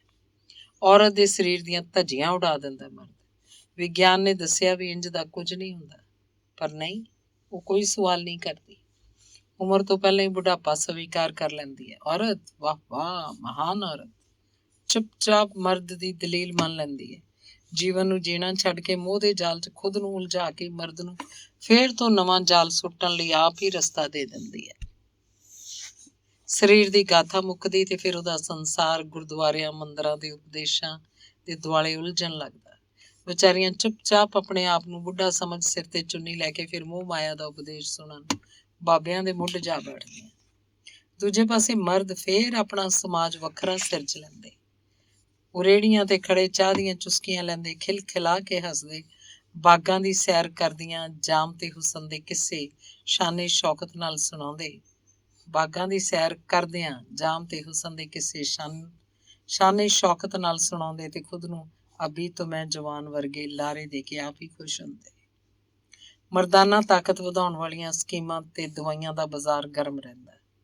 ਵਿਆਗਰਾ, ਫੇਮ, ਜੜੀ ਬੂਟੀਆਂ ਉਹਦੇ ਜੀਵਨ ਦਾ ਹਾਸਿਲ ਹੋ ਜਾਂਦੀਆਂ। ਇਹ ਖੋਜ ਉਹਦੀ ਆਪਣੀ ਔਰਤ ਲਈ ਨਹੀਂ ਹੁੰਦੀ, ਸਗੋਂ ਦੂਸਰੀ ਔਰਤ ਨੂੰ ਹੋਰ ਜਵਾਨ ਤਬੀਅਤ ਨਾਲ ਮਿਲਣ ਦੀ ਖੁਆਇਸ਼ ਹੁੰਦੀ ਹੈ। ਮਰਦ ਨੂੰ ਕੁਦਰਤ ਨੇ ਪਿਆਰ ਕਰਨ ਦੀ ਬਖਸ਼ਿਸ਼ ਦਿੱਤੀ ਤੇ ਔਰਤ ਨੂੰ ਪਿਆਰ ਨੂੰ ਹਰ ਹੀਲੇ ਵਸੀਲੇ ਆਪਣੇ ਅੰਦਰ ਜਜ਼ਬ ਕਰਨ ਦੀ ਤਾਕਤ ਵੀ ਦਿੱਤੀ। ਔਰਤ ਦੇ ਸਰੀਰ 'ਚ ਕੋਈ ਖਾਸ ਬਦਲਾਵ ਨਹੀਂ ਆਉਂਦਾ, ਪਰ ਮਰਦ ਦੀ ਸੋਚ 'ਚ ਇੰਨਾ ਦਮ ਹੁੰਦਾ ਹੈ ਕਿ 30 ਦੀ ਔਰਤ ਵੀ ਬੁਢਾਪੇ ਦੀ ਦਹਿਲੀਜ਼ ਤੇ ਆ ਜਾਂਦੀ ਹੈ। ਫੈਸ਼ਨ ਦੀ ਦੁਨੀਆ 'ਚ ਔਰਤ ਦੀ ਉਮਰ ਸਿਰਫ 27 ਸਾਲ ਮੰਨੀ ਗਈ ਹੈ। ਕਿਉਂ? ਜਿਸ ਸਰੀਰਕ ਤਾਕਤ ਲਈ ਮਰਦ ਵੈਦਾਂ ਹਕੀਮਾਂ ਦੇ ਚੱਕਰਾਂ 'ਚ ਉਲਝਦਾ ਹੈ, ਉਹ ਤਾਕਤ ਔਰਤ ਅੰਦਰ ਹਮੇਸ਼ਾ ਮੌਜੂਦ ਰਹਿੰਦੀ ਹੈ, ਪਰ ਉਹ ਦਫਨ ਹੁੰਦੀ ਮਰਦ ਦੀ ਸੋਚ ਨਾਲ। ਵਿਚਾਰੀ ਘਰੇਲੂ ਔਰਤ ਬੜੀ ਮਾਸੂਮੀਅਤ ਨਾਲ ਇਸ ਸੱਚ ਨੂੰ ਸਵੀਕਾਰ ਕਰਦੀ, ਚੁੱਪਚਾਪ ਆਪਣੇ ਜੀਵਨ ਨੂੰ ਰੋਜ਼ਮर्रा ਦੇ ਜੀਵਨ 'ਚ ਦਫਨ ਕਰ ਦਿੰਦੀ ਹੈ। ਉਹਦੇ ਸਵਾਲ ਤੇ ਘੁਟਨ ਉਹਦੇ ਅੰਦਰ ਹੀ ਕਬਰ ਬਣਾ ਲੈਂਦੇ। ਇਸ ਕਬਰ ਦੀ ਮਿੱਟੀ ਦੋਹਾਂ ਦੀ ਜ਼ਿੰਦਗੀ 'ਚ ਉੱਡ ਕੇ ਉਹਨਾਂ ਨੂੰ ਵੀ ਕਬਰ ਦੀ ਨਿਸ਼ਾਨਦੇਹੀ ਦੇ ਜਾਂਦੀ। ਪਰ ਮਹਾਨ ਔਰਤ ਫਿਰ ਵੀ ਕੋਈ ਸਵਾਲ ਨਹੀਂ ਕਰਦੀ। ਔਰਤ ਦੀ ਜ਼ਿੰਦਗੀ ਤੇ ਸਰੀਰ ਨੂੰ ਇਸ ਕਦਰ ਸਿਰਜ ਦਿੱਤਾ ਗਿਆ ਕਿ ਉਹ ਜੀਵਨ ਦੇ ਰੰਗ ਵੇਖ ਹੀ ਨਹੀਂ ਸਕੀ। ਜਿਉਣਾ, ਖਿਲਖਿਲਾ ਕੇ ਹੱਸਣਾ, ਖੁੱਲ੍ਹ ਕੇ ਰੋਣਾ, ਨੱਚਣਾ, ਆਪਣੀ ਗੱਲ ਆਖਣੀ, ਸਰੀਰ ਤੋਂ ਉੱਪਰ ਉੱਠ ਕੇ ਖੁੱਲ੍ਹ ਕੇ ਸਮਾਜ 'ਚ ਜਿਉਣਾ, ਖੂਬਸੂਰਤੀ ਦੇ ਨਾਲ ਨਾਲ ਅੰਦਰਲੀ ਖੂਬਸੂਰਤੀ ਵੀ ਉਹਦੇ ਜੀਵਨ ਦਾ ਹਾਸਿਲ ਹੋ ਸਕਦੀ ਸੀ, ਜੇਕਰ ਉਹ ਦੁਨਿਆਵੀ ਜਾਲ ਦੇ ਅਰਥ ਸਮਝ ਲੈਂਦੀ। ਸਰੀਰ ਮਰਦ ਦਾ ਵੀ ਢਲਦਾ ਹੈ ਤੇ ਔਰਤ ਦਾ ਵੀ, ਪਰ ਮਰਦ ਇਸ ਸੱਚ ਨੂੰ ਸਵੀਕਾਰ ਨਹੀਂ ਕਰਦਾ ਤੇ ਜੀਵਨ ਦਾ ਹਰ ਰੰਗ ਜਿਉ ਲੈਂਦਾ ਹੈ, ਤੇ ਔਰਤ ਢਲਦੇ ਸਰੀਰ ਨਾਲ ਆਪਣੀ ਸੋਚ ਨੂੰ ਮਾਰ ਕੇ ਜੀਵਨ ਤੋਂ ਹਾਰ ਮੰਨ ਲੈਂਦੀ ਹੈ। ਇਹ ਮਹਾਨ ਔਰਤ। ਮਰਦ ਝੂਠਾ ਕਦੇ ਨਹੀਂ ਮੰਨਿਆ। ਜਾਨਾਂ ਤੇ ਅਸੀਂ ਲੱਖ ਦੁਹਾਈਆਂ ਦੇ ਦਈਏ, ਸੱਚੀਆਂ ਨਹੀਂ ਮੰਨੀਆਂ ਜਾਣੀਆਂ। ਵਕਤ ਆ ਗਿਆ ਕਿ ਖੁਦ ਦੀ ਸੋਚ ਨੂੰ ਬੁਲੰਦ ਕੀਤਾ ਜਾਏ ਤੇ ਆਪਣੇ ਅੰਦਰ ਵੀ ਕੁਝ ਸਵਾਲਾਂ ਨੂੰ ਜਨਮ ਦਿੱਤਾ ਜਾਏ। ਧੰਨਵਾਦ। ਅਗਲਾ ਅੰਗ ਹੈ ਇੱਕ ਖਬਰ ਕੋਲੋਂ ਲੰਘਦਿਆਂ। ਵਕਤ ਦੀ ਅਦਾਲਤ 'ਚ ਇੱਕ ਮੁਜਰਿਮ ਪੇਸ਼ ਹੋਇਆ। ਉਸ ਤੇ ਇਲਜ਼ਾਮ ਹੈ ਕਤਲ ਦਾ। ਕਤਲ ਆਪਣੀ ਹੋਂਦ ਦੇ ਸਿਰਨਾਵਿਆਂ ਦਾ, ਕਤਲ ਮਾਂ ਦਾ, ਕਤਲ ਬਾਪ ਦਾ। ਚੰਡੀਗੜ੍ਹ ਵਰਗੇ ਆਧੁਨਿਕ ਸ਼ਹਿਰ 'ਚ ਰਹਿਣ ਵਾਲੇ ਇਸ ਨੌਜਵਾਨ ਦੀ ਉਮਰ ਹੈ ਮਹਿਜ਼ 21 ਸਾਲ। ਇਸ ਮੁਜਰਮ ਦਾ ਨਾਂ ਹੈ ਪਵਨਦੀਪ। ਆਪਣਾ ਬਿਆਨ ਕਲਮਬੱਧ ਕਰਵਾਉਂਦਿਆਂ ਲੱਗਿਆ ਉਹਨੇ ਆਪਣੀ ਖਾਮੋਸ਼ੀ ਤੇ ਲੱਗਾ ਜੰਦਰਾ ਭੰਨਿਆ ਤੇ ਚੀਕ ਉੱਠਿਆ, ਹਾਂ ਹਾਂ, ਮੈਂ ਹੀ ਮਾਰਿਆ ਇਹਨਾਂ ਨੂੰ। ਹਾਂ, ਮੈਂ ਹੀ ਕਾਤਲ ਹਾਂ ਆਪਣੇ ਜਨਮ ਦੇਣ ਵਾਲਿਆਂ ਦਾ। ਤੇ ਜੇ ਉਹ ਦੁਬਾਰਾ ਵੀ ਮੇਰੇ ਸਾਹਮਣੇ ਆਉਣਗੇ ਤਾਂ ਮੈਂ ਦੁਬਾਰਾ ਉਹਨਾਂ ਨੂੰ ਮਾਰਾਂਗਾ। ਮੈਂ ਪੂਰੇ 21 ਵਰ੍ਹੇ ਤਿਲ ਤਿਲ ਕਰਕੇ ਮਰਿਆ ਹਾਂ। ਉਹਨਾਂ ਦੀ ਸੋਚ ਹੱਥੋਂ, ਉਹਨਾਂ ਦੇ ਵਿਤਕਰੇ ਹੱਥੋਂ। ਉਹਨਾਂ ਦੇ ਤਾਂ ਜਿਸਮ ਨੂੰ ਹੀ ਸਜ਼ਾ ਮਿਲੀ ਹੈ, ਉਹ ਵੀ ਇੱਕ ਪਲ ਦੀ। ਮੈਂ ਤਾਂ ਅਣਗਿਣਤ ਪਲਾਂ ਦੀ ਮੌਤ ਹੰਢਾਈ ਹੈ। ਤੁਸੀਂ ਮੈਨੂੰ ਜੋ ਵੀ ਸਜ਼ਾ ਦਿਓ, ਮੈਨੂੰ ਆਪਣੇ ਕੀਤੇ ਤੇ ਕੋਈ ਪਛਤਾਵਾ ਨਹੀਂ। ਅਖਬਾਰ ਦੀਆਂ ਢੇਰ ਸਾਰੀਆਂ ਖਬਰਾਂ 'ਚ ਇਹ ਵੀ ਇੱਕ ਖਬਰ ਸੀ, ਛੋਟੀ ਜਿਹੀ ਖਬਰ, ਜਿਹਨੇ ਆਉਂਦੇ ਢੇਰ ਸਾਰੇ ਦਿਨ ਆਪਣੇ ਲੇਖੇ ਲਾ ਲਏ। ਜਿੰਨਾ ਮੈਂ ਡੂੰਘਾ ਸੋਚਦੀ, ਓਨਾ ਹੀ ਮੇਰੇ ਜ਼ਿਹਨ 'ਚ ਹਲਚਲ ਵੱਧਦੀ ਜਾਂਦੀ। ਮਾਂ ਬਾਪ ਸਿਰਜਣਹਾਰੇ, ਦੋ ਸੰਤਾਨਾਂ, ਇੱਕ ਵੱਡੀ ਇੱਕ ਛੋਟੀ, ਦੋਵੇਂ ਜਿੰਦ ਜਾਨ, ਪਰ ਅਣਜਾਣੇ 'ਚ ਪਰਵਰਿਸ਼ 'ਚ ਪੈ ਰਹੀ ਅੰਤਰ ਕਿਸੇ ਇੱਕ ਨੂੰ ਕਿਸੇ ਭਿਆਨਕ ਮੁਕਾਮ ਤੇ ਲੈ ਜਾਣਗੇ, ਉਹ ਕਦੀ ਸੋਚ ਵੀ ਨਹੀਂ ਸੀ ਸਕੇ। ਵਿਤਕਰੇ ਦੀ ਮਾਰ ਦੀ ਇਹ ਮਹਿਜ਼ ਘਟਨਾ ਨਹੀਂ, ਇਸ ਤਰ੍ਹਾਂ ਦੀਆਂ ਸੈਂਕੜੇ ਹਜ਼ਾਰਾਂ ਘਟਨਾਵਾਂ ਨਿੱਤ ਘਰਾਂ ਪਰਿਵਾਰਾਂ 'ਚ ਘਟਦੀਆਂ ਹੋਣਗੀਆਂ। ਹਜ਼ਾਰਾਂ ਆਤਮਾਵਾਂ ਤੇ ਇਹਨਾਂ ਜ਼ਖਮਾਂ ਦੇ ਨਿਸ਼ਾਨ ਬਣਦੇ ਹੋਣਗੇ। ਸਿਰਫ ਜਿਸਮਾਂ ਦੇ ਬਚੇ ਰਹਿਣ ਕਾਰਨ ਉਹ ਘਟਨਾਵਾਂ ਖਬਰਾਂ ਨਹੀਂ ਬਣਦੀਆਂ। ਮੇਰੇ ਹੱਥੋਂ ਮੇਰੇ ਮਾਂ ਪਿਓ ਨੂੰ ਜ਼ਰਾ ਜਿੰਨਾ ਦੁੱਖ ਪਹੁੰਚੇ ਤਾਂ ਕਿੰਨੇ ਕਿੰਨੇ ਦਿਨ ਅੰਦਰੋਂ ਅੰਦਰੀ ਘੁਲਦੀ ਰਹਿੰਦੀ ਹਾਂ। ਬਹੁਤ ਸਾਰੇ ਲੋਕਾਂ ਨਾਲ ਜਿਨ੍ਹਾਂ ਨਾਲ ਮੈਂ ਗੱਲ ਕੀਤੀ, ਇਸ ਬਾਰੇ ਉਹਨਾਂ ਦੀ ਮਾਨਸਿਕ ਅਵਸਥਾ ਵੀ ਲਗਭਗ ਮੇਰੇ ਵਰਗੀ ਸੀ। ਇਸ ਅਹਿਸਾਸ ਦੇ ਸਰਵੇਖਣ ਤੋਂ ਬਾਅਦ ਮੈਨੂੰ ਪਵਨਦੀਪ ਦੇ ਬਿਆਨ 'ਚ ਸਭ ਤੋਂ ਸੰਜੀਦਾ ਗੱਲ ਇਹ ਨਹੀਂ ਲੱਗੀ ਕਿ ਉਹਨੇ ਕਤਲ ਕੀਤੇ, ਉਹ ਵੀ ਆਪਣੇ ਮਾਂ-ਬਾਪ ਦੇ, ਬਲਕਿ ਇਹ ਲੱਗੀ ਕਿ ਉਹਨੇ ਕਿਹਾ ਕਿ ਮੈਨੂੰ ਇਹਨਾਂ ਕਤਲਾਂ ਦਾ ਕੋਈ ਪਛਤਾਵਾ ਨਹੀਂ। ਇਸ ਸੋਚ ਨੇ ਮੈਨੂੰ ਪਰੇਸ਼ਾਨ ਕਰ ਦਿੱਤਾ ਕਿ ਉਹਨੂੰ ਪਛਤਾਵਾ ਕਿਉਂ ਨਹੀਂ। ਪਹਿਲਾਂ ਛੋਟੇ-ਛੋਟੇ ਪੱਧਰਾਂ ਤੇ ਸੋਚਦੀ ਰਹੀ, ਜਿਵੇਂ ਕਿ ਜ਼ਰੂਰ ਮਾਂ-ਪਿਓ ਮਤਰੇਈ ਹੋਣਗੇ, ਬਚਪਨ ਤੋਂ ਹੀ ਅਸਾਧਾਰਨ ਹੋਣਾ ਹੈ, ਇਹਦੇ ਜੰਮਣ ਤੇ ਜ਼ਰੂਰ ਕੋਈ ਮੰਦਭਾਗੀ ਘਟਨਾ ਹੋਈ ਹੋਣੀ ਹੈ, ਵਗੈਰਾ ਵਗੈਰਾ। ਪਰ ਆਪਣੇ ਧੁਰ ਅੰਦਰੋਂ ਮੈਂ ਆਪਣੇ ਆਪ ਨਾਲ ਸਹਿਮਤ ਨਹੀਂ ਸੀ। ਪਵਨਦੀਪ ਦੇ ਬਿਆਨ 'ਚੋਂ ਜਾਂ ਕਹਾਂ ਤਲਖ ਬਿਆਨ 'ਚੋਂ ਮੈਨੂੰ ਸੰਵੇਦਨਾ ਦੀ ਖੁਸ਼ਬੂ ਵੀ ਨਿਰੰਤਰ ਆ ਰਹੀ ਸੀ। ਮੈਨੂੰ ਲੱਗਣ ਲੱਗ ਪਿਆ ਜਿਵੇਂ ਉਹ ਚੀਕ ਚੀਕ ਕੇ ਕਹਿ ਰਿਹਾ ਹੋਵੇ, ਨਹੀਂ, ਮੈਂ ਨਹੀਂ, ਤੁਸੀਂ ਉਹ ਮਾਨਸਿਕ ਰੋਗੀ ਜੋ ਆਪਣੀਆਂ ਸੰਤਾਨਾਂ ਦਰਮਿਆਨ ਮਾਰ ਦੇਣ ਵਾਲਾ ਭੇਦਭਾਵ ਕਰ ਰਹੇ ਹੋ। ਮੈਂ ਬਹੁਤ ਸਾਰੇ ਮਾਪਿਆਂ ਨਾਲ ਆਪਣੇ ਵਿਚਾਰ ਸਾਂਝੇ ਕੀਤੇ। ਇਹਨਾਂ 'ਚੋਂ ਕੁਝ ਕੋਈ ਮੇਰੇ ਨਾਲ ਸਹਿਮਤ ਹੋਏ, ਬਹੁਤਿਆਂ ਨੇ ਮੇਰੇ ਜ਼ਿਹਨ 'ਚ ਗੂੰਜੇ ਇਸ ਬਿਆਨ ਨੂੰ ਨਹੀਂ ਸਵੀਕਾਰਿਆ। ਉਹ ਕਹਿਣ ਲੱਗੇ, ਸਾਡੇ ਸਮਾਜ 'ਚ ਪਰਵਰਿਸ਼ ਦੌਰਾਨ ਮੁੰਡੇ ਕੁੜੀ 'ਚ ਤਾਂ ਵਿਤਕਰਾ ਹੈ, ਪਰ ਦੋ ਮੁੰਡਿਆਂ ਵਿਚਕਾਰ ਬਿਲਕੁਲ ਨਹੀਂ ਹੈ। ਪਹਿਲਾ ਬੱਚਾ ਹੀ ਮੁੰਡਾ ਹੋ ਜਾਏ ਤਾਂ ਬੱਲੇ ਬੱਲੇ, ਤੇ ਜੇ ਦੂਜਾ ਵੀ ਮੁੰਡਾ ਹੋ ਜਾਏ ਤਾਂ ਸ਼ਾਬਾ ਸ਼ਾਬਾ, ਸੋਨੇ ਤੇ ਸੁਹਾਗਾ। ਫਿਰ ਭਲਾ ਵਿਤਕਰਾ ਕਿੱਥੋਂ ਆ ਜਾਏਗਾ। ਅਸਲ 'ਚ ਗੱਲ ਉਹਨਾਂ ਤੇ ਆ ਜਾਣੀ ਸੀ, ਇਸ ਲਈ ਉਹ ਬਹੁਤਾ ਸੋਚਣ ਦਾ ਖਤਰਾ ਨਹੀਂ ਸੀ ਲੈਣਾ ਚਾਹੁੰਦੀ। ਉਹਨਾਂ 'ਚੋਂ ਇੱਕ ਪਰਿਵਾਰ 'ਚ ਜਿੱਥੇ ਮੇਰੀ ਇਸ ਗੱਲ ਬਾਰੇ ਗੱਲਬਾਤ ਹੋਈ ਸੀ, ਉੱਥੋਂ ਦੇ ਵੱਡੇ ਬੱਚੇ ਦਾ ਫੋਨ ਆਇਆ। ਕਹਿਣ ਲੱਗਾ, ਮੈਂ ਤੁਹਾਡੇ ਨਾਲ ਕੁਝ ਸ਼ੇਅਰ ਕਰਨਾ ਚਾਹੁੰਦਾ, ਪਰ ਤੁਸੀਂ ਵਾਅਦਾ ਕਰੋ ਕਿ ਇਹਨੂੰ ਸੀਕ੍ਰੇਟ ਰੱਖੋਗੇ। ਮੇਰੀ ਹਾਮੀ ਭਰਨ ਤੇ ਉਹਨੇ ਐਂਗਲ ਤੋਂ ਉਸ ਨਾਲ ਹੋ ਰਹੇ ਵਿਤਕਰੇ ਬਾਰੇ ਦੱਸਿਆ, ਕਿਵੇਂ ਉਹਦੇ ਮਾਂ-ਬਾਪ ਦੀਆਂ ਬਹੁਤੀਆਂ ਗੱਲਾਂ 'ਚ ਉਹਨੂੰ ਮਹਿਸੂਸ ਹੁੰਦਾ ਹੈ ਕਿ ਉਹਦੇ ਛੋਟੇ ਭਰਾ ਨੂੰ ਹੀ ਮਾਂ-ਬਾਪ ਦਾ ਸਾਰਾ ਪਿਆਰ ਮਿਲਦਾ ਹੈ, ਕਿ ਉਹ ਸਿਰਫ ਉਹਨਾਂ ਦੀਆਂ ਝਿੜਕਾਂ ਦਾ ਹੀ ਉੱਤਰਾਧਿਕਾਰੀ ਹੈ। ਕੁਝ ਗੱਲਾਂ ਉਹਦੇ ਕੋਮਲ ਮਨ ਤੇ ਬਹੁਤ ਡੂੰਘਾ ਅਸਰ ਕਰ ਗਈਆਂ ਹੋਈਆਂ। ਉਹਦੇ ਮਨ 'ਚ ਤਾਂ ਬਸ ਪੜ੍ਹਾਈ ਖਤਮ ਕਰਕੇ ਨੌਕਰੀ ਦਾ ਇੰਤਜ਼ਾਮ ਬਣ ਗਿਆ ਸੀ। ਉਹ ਸਭ ਨੂੰ ਛੱਡ ਕੇ ਚਲੇ ਜਾਣ ਨੂੰ ਬਹੁਤ ਉਤਾਵਲਾ ਹੋਇਆ ਪਿਆ ਸੀ। ਮੈਨੂੰ ਉਹਦੀਆਂ ਕੁਝ ਗੱਲਾਂ ਤੋਂ ਉਹਦੇ ਨਸ਼ਿਆਂ ਵੱਲ ਝੁਕਣ ਦਾ ਵੀ ਸ਼ੱਕ ਪਿਆ। ਇਸ ਘਟਨਾ ਨੇ ਮੈਨੂੰ ਹੋਰ ਵੀ ਚਿੰਤਤ ਕਰ ਦਿੱਤਾ। ਬੜੀ ਦੇਰ ਤੋਂ ਉਸ ਪਰਿਵਾਰ ਨਾਲ ਵਿਚਰ ਰਹੀ ਸੀ, ਕਦੇ ਵੇਖ ਹੀ ਨਹੀਂ ਸਕੀ। ਇੱਕ ਸੂਖਮ ਭਾਵੀ ਮਨ ਕਿੰਜ ਅਣਜਾਣੇ 'ਚ ਹੀ ਆਪਣੇ ਆਪ ਨੂੰ ਜ਼ਖਮੀ ਕਰ ਰਿਹਾ ਸੀ। ਖੈਰ, ਪਵਨਦੀਪ ਦੀ ਖਬਰ ਅਣਜਾਣੇ 'ਚ ਹੀ ਮੈਨੂੰ ਵਿਤਕਰੇ ਦੇ ਜ਼ਹਿਰ 'ਚ ਡੂੰਘਾ ਜਾਣ ਲਈ ਮਜਬੂਰ ਕਰਦੀ ਜਾ ਰਹੀ ਸੀ। ਮੈਂ ਉਸ ਲੜਕੇ ਨੂੰ ਉਹਦੇ ਮਾਂ-ਪਿਓ ਦੇ ਐਂਗਲ ਤੋਂ ਸਮਝਾਉਣ ਦੀ ਕੋਸ਼ਿਸ਼ ਆਰੰਭੀ ਹੈ। ਗੱਲ ਇੰਨੀ ਵੱਡੀ ਨਹੀਂ, ਪਰ ਜੇ ਦੂਜੇ ਬੰਨਿਓਂ ਕੋਈ ਗੱਲ ਨਾ ਸਮਝਾਈ ਗਈ ਤਾਂ ਸ਼ਾਇਦ ਇੱਕ ਹੋਰ ਪਵਨਦੀਪ ਬਣ ਜਾਏ। ਆਸ ਕਰਦੀ ਹਾਂ ਇੰਜ ਨਾ ਹੋਵੇ। ਸੋਚਦਿਆਂ ਮੇਰੀ ਸੋਚ ਪਿੱਛੇ ਚਲੀ ਗਈ। ਮੈਂ ਸੋਚਣ ਲੱਗੀ, ਸਾਡੇ ਸਮਾਜ 'ਚ ਸ਼ੁਰੂ ਤੋਂ ਸਾਂਝੇ ਪਰਿਵਾਰਾਂ ਦਾ ਚਲਨ ਸੀ। ਸਾਂਝੇ ਪਰਿਵਾਰਾਂ 'ਚ ਢੇਰ ਸਾਰੇ ਬੱਚੇ, ਵੱਡੇ ਵੱਡੇ ਮੁੰਡੇ ਕੁੜੀਆਂ, ਪਤਾ ਹੀ ਨਹੀਂ ਸੀ ਲੱਗਦਾ ਕਦੋਂ ਪਲ ਗਏ, ਕਿਵੇਂ ਪਲ ਗਏ। ਨਿੱਕੀਆਂ ਨਿੱਕੀਆਂ ਖੁਸ਼ੀਆਂ ਤੋਂ ਲੈ ਕੇ ਵੱਡੇ ਵੱਡੇ ਦੁੱਖਾਂ ਤੱਕ ਸਭ ਕੁਝ ਸਾਂਝਾ ਹੁੰਦਾ ਸੀ। ਵਿਤਕਰਾ ਹੀ ਹੁੰਦਾ ਸੀ, ਪਰ ਸਾਂਝ ਹੋਣ ਕਰਕੇ ਉਹਨੂੰ ਜੜ ਨਹੀਂ ਸੀ ਲੱਗਦੀ। ਆਈਸੋਲੇਟਿਡ ਨਾ ਹੋਣ ਕਰਕੇ ਮਨੁੱਖ ਭਾਵਨਾਵਾਂ ਦੀ ਨੈਗੇਟਿਵ ਐਂਟਰੈਂਸ ਤੋਂ ਬਚ ਜਾਂਦਾ ਸੀ। ਐਕਸਪੈਕਟੇਸ਼ਨਸ ਤਾਂ ਹਮੇਸ਼ਾ ਹੁੰਦੀਆਂ, ਪਰ ਅਸੀਂ ਬਹੁ ਗਿਣਤੀ ਦੀ ਬੁਨਿਆਦ ਤੇ ਆਪਣੀ ਗੱਲ ਕਹਿੰਦੇ ਤੇ ਸਮਝਦੇ ਹਾਂ। ਅੱਜ ਵਕਤ ਤੇ ਸਫ਼ਰ ਨੇ ਮਨੁੱਖ ਨੂੰ ਆਈਸੋਲੇਟਿਡ ਕਰ ਦਿੱਤਾ ਹੈ। ਪਿਆਰ, ਕੁਰਬਾਨੀ ਵਰਗੀਆਂ ਸ਼ੈਆਂ ਕਬਾੜਖਾਨੇ ਦਾ ਮਾਲ ਹੋ ਗਈਆਂ। 21ਵੀਂ ਸਦੀ ਜਜ਼ਬਿਆਂ ਦੀ ਕਾਤਲ ਹੁੰਦੀ ਜਾ ਰਹੀ ਹੈ। ਆਉਣ ਵਾਲੀਆਂ ਸਦੀਆਂ 'ਚ ਮਨੁੱਖ ਬਹੁਤ ਇਜ਼ਾਦਾਂ ਕਰੇਗਾ। ਇਜ਼ਾਦਾਂ ਉਹਦੇ ਰਹਿਣ ਸਹਿਣ ਨੂੰ ਸੌਖੀਆਂ ਕਰਨਗੀਆਂ, ਪਰ ਯਕੀਨ ਮੰਨਿਓ ਉਹਦਾ ਜਿਉਣਾ ਬਹੁਤ ਔਖਾ ਹੋ ਜਾਏਗਾ। ਹੋ ਸਕਦਾ ਹੈ ਮੈਂ ਗਲਤ ਸੋਚ ਰਹੀ ਹਾਂ, ਪਰ ਇੱਕ ਲਿਸ਼ਕ ਦਾ ਸੱਚ ਮੇਰੀ ਨਜ਼ਰ ਦੇ ਸਾਹਮਣੇ ਹੈ। ਵਿਤਕਰੇ ਦੀ ਚਿੰਗਾਰੀ ਨੇ ਘਰ ਦੇ ਚਿਰਾਗ 'ਚ ਇਹੋ ਜਿਹੀ ਅੱਗ ਬਾਲੀ ਕਿ ਸਭ ਕੁਝ ਸੜ ਕੇ ਸੁਆਹ ਹੋ ਗਿਆ। ਪੁੱਤਰ ਆਪਣੇ ਜੰਮਣ ਵਾਲਿਆਂ ਦਾ ਕਾਤਲ ਹੋ ਗਿਆ। ਯਾਦ ਰੱਖਣਾ, ਪਵਨਦੀਪ ਇੱਕ ਖਬਰ ਨਹੀਂ, ਚੇਤਾਵਨੀ ਹੈ। ਇਸ ਲਿਸ਼ਕ ਦੇ ਸੱਚ ਨੇ ਮੇਰੀ ਸੋਚ ਨੂੰ ਇੱਕ ਹੋਰ ਦਿਸ਼ਾ ਤੋਂ ਮੇਰੀ ਸਾਰੀ ਘਟਨਾ ਨੂੰ ਸੋਚਣ ਤੇ ਮਜਬੂਰ ਕਰ ਦਿੱਤਾ ਹੈ। ਜਵਾਨੀ ਦੀ ਦਹਿਲੀਜ਼ ਤੇ ਪੈਰ ਰੱਖਦਿਆਂ ਜਦ ਵਿਆਹ ਦੀ ਸੰਸਥਾ 'ਚ ਪ੍ਰਵੇਸ਼ ਮਿਲਦਾ ਹੈ ਤਾਂ ਕੁੜੀਆਂ ਮੁੰਡੇ ਸੁਪਨਮਈ ਅਵਸਥਾ 'ਚ ਹੁੰਦੇ ਹੈ। ਇੱਕ ਦੂਜੇ ਦੀ ਆਰਜ਼ੂ ਨਾਲ ਭਰੇ ਹੁੰਦੇ ਹੈ।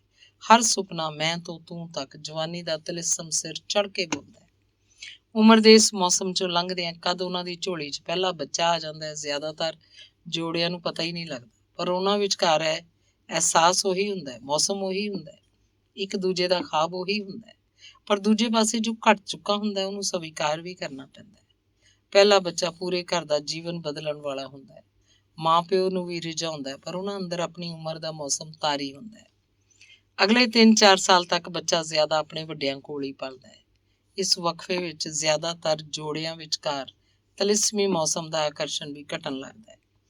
ਕਈ ਵਾਰ ਲਗਭਗ ਮੁੱਕ ਹੀ ਜਾਂਦਾ, ਸਥਿਤੀਆਂ ਬਦਲ ਜਾਂਦੀਆਂ। ਇਸ ਸਮੇਂ ਅਚਾਨਕ ਪਹਿਲੇ ਬੱਚੇ ਨੂੰ ਵੱਡਾ ਹੋਇਆ ਵੇਖ ਕੇ ਉਹਨਾਂ ਨੂੰ ਖਿਆਲ ਆਉਂਦਾ ਹੈ, ਅਸੀਂ ਤਾਂ ਆਪਣੇ ਬੱਚੇ ਦੇ ਬਚਪਨ ਨੂੰ ਮਹਿਸੂਸ ਹੀ ਨਹੀਂ ਕਰ ਸਕੇ। ਉਹਦੇ ਨਿੱਕੇ ਨਿੱਕੇ ਹੱਥ ਪੈਰ, ਉਹਦੇ ਤੋਤਲੇ ਬੋਲ ਸਭ ਸੁਪਨੇ 'ਚ ਤੱਕੇ ਸੁਣੇ ਮਹਿਸੂਸ ਹੁੰਦੇ ਹਨ।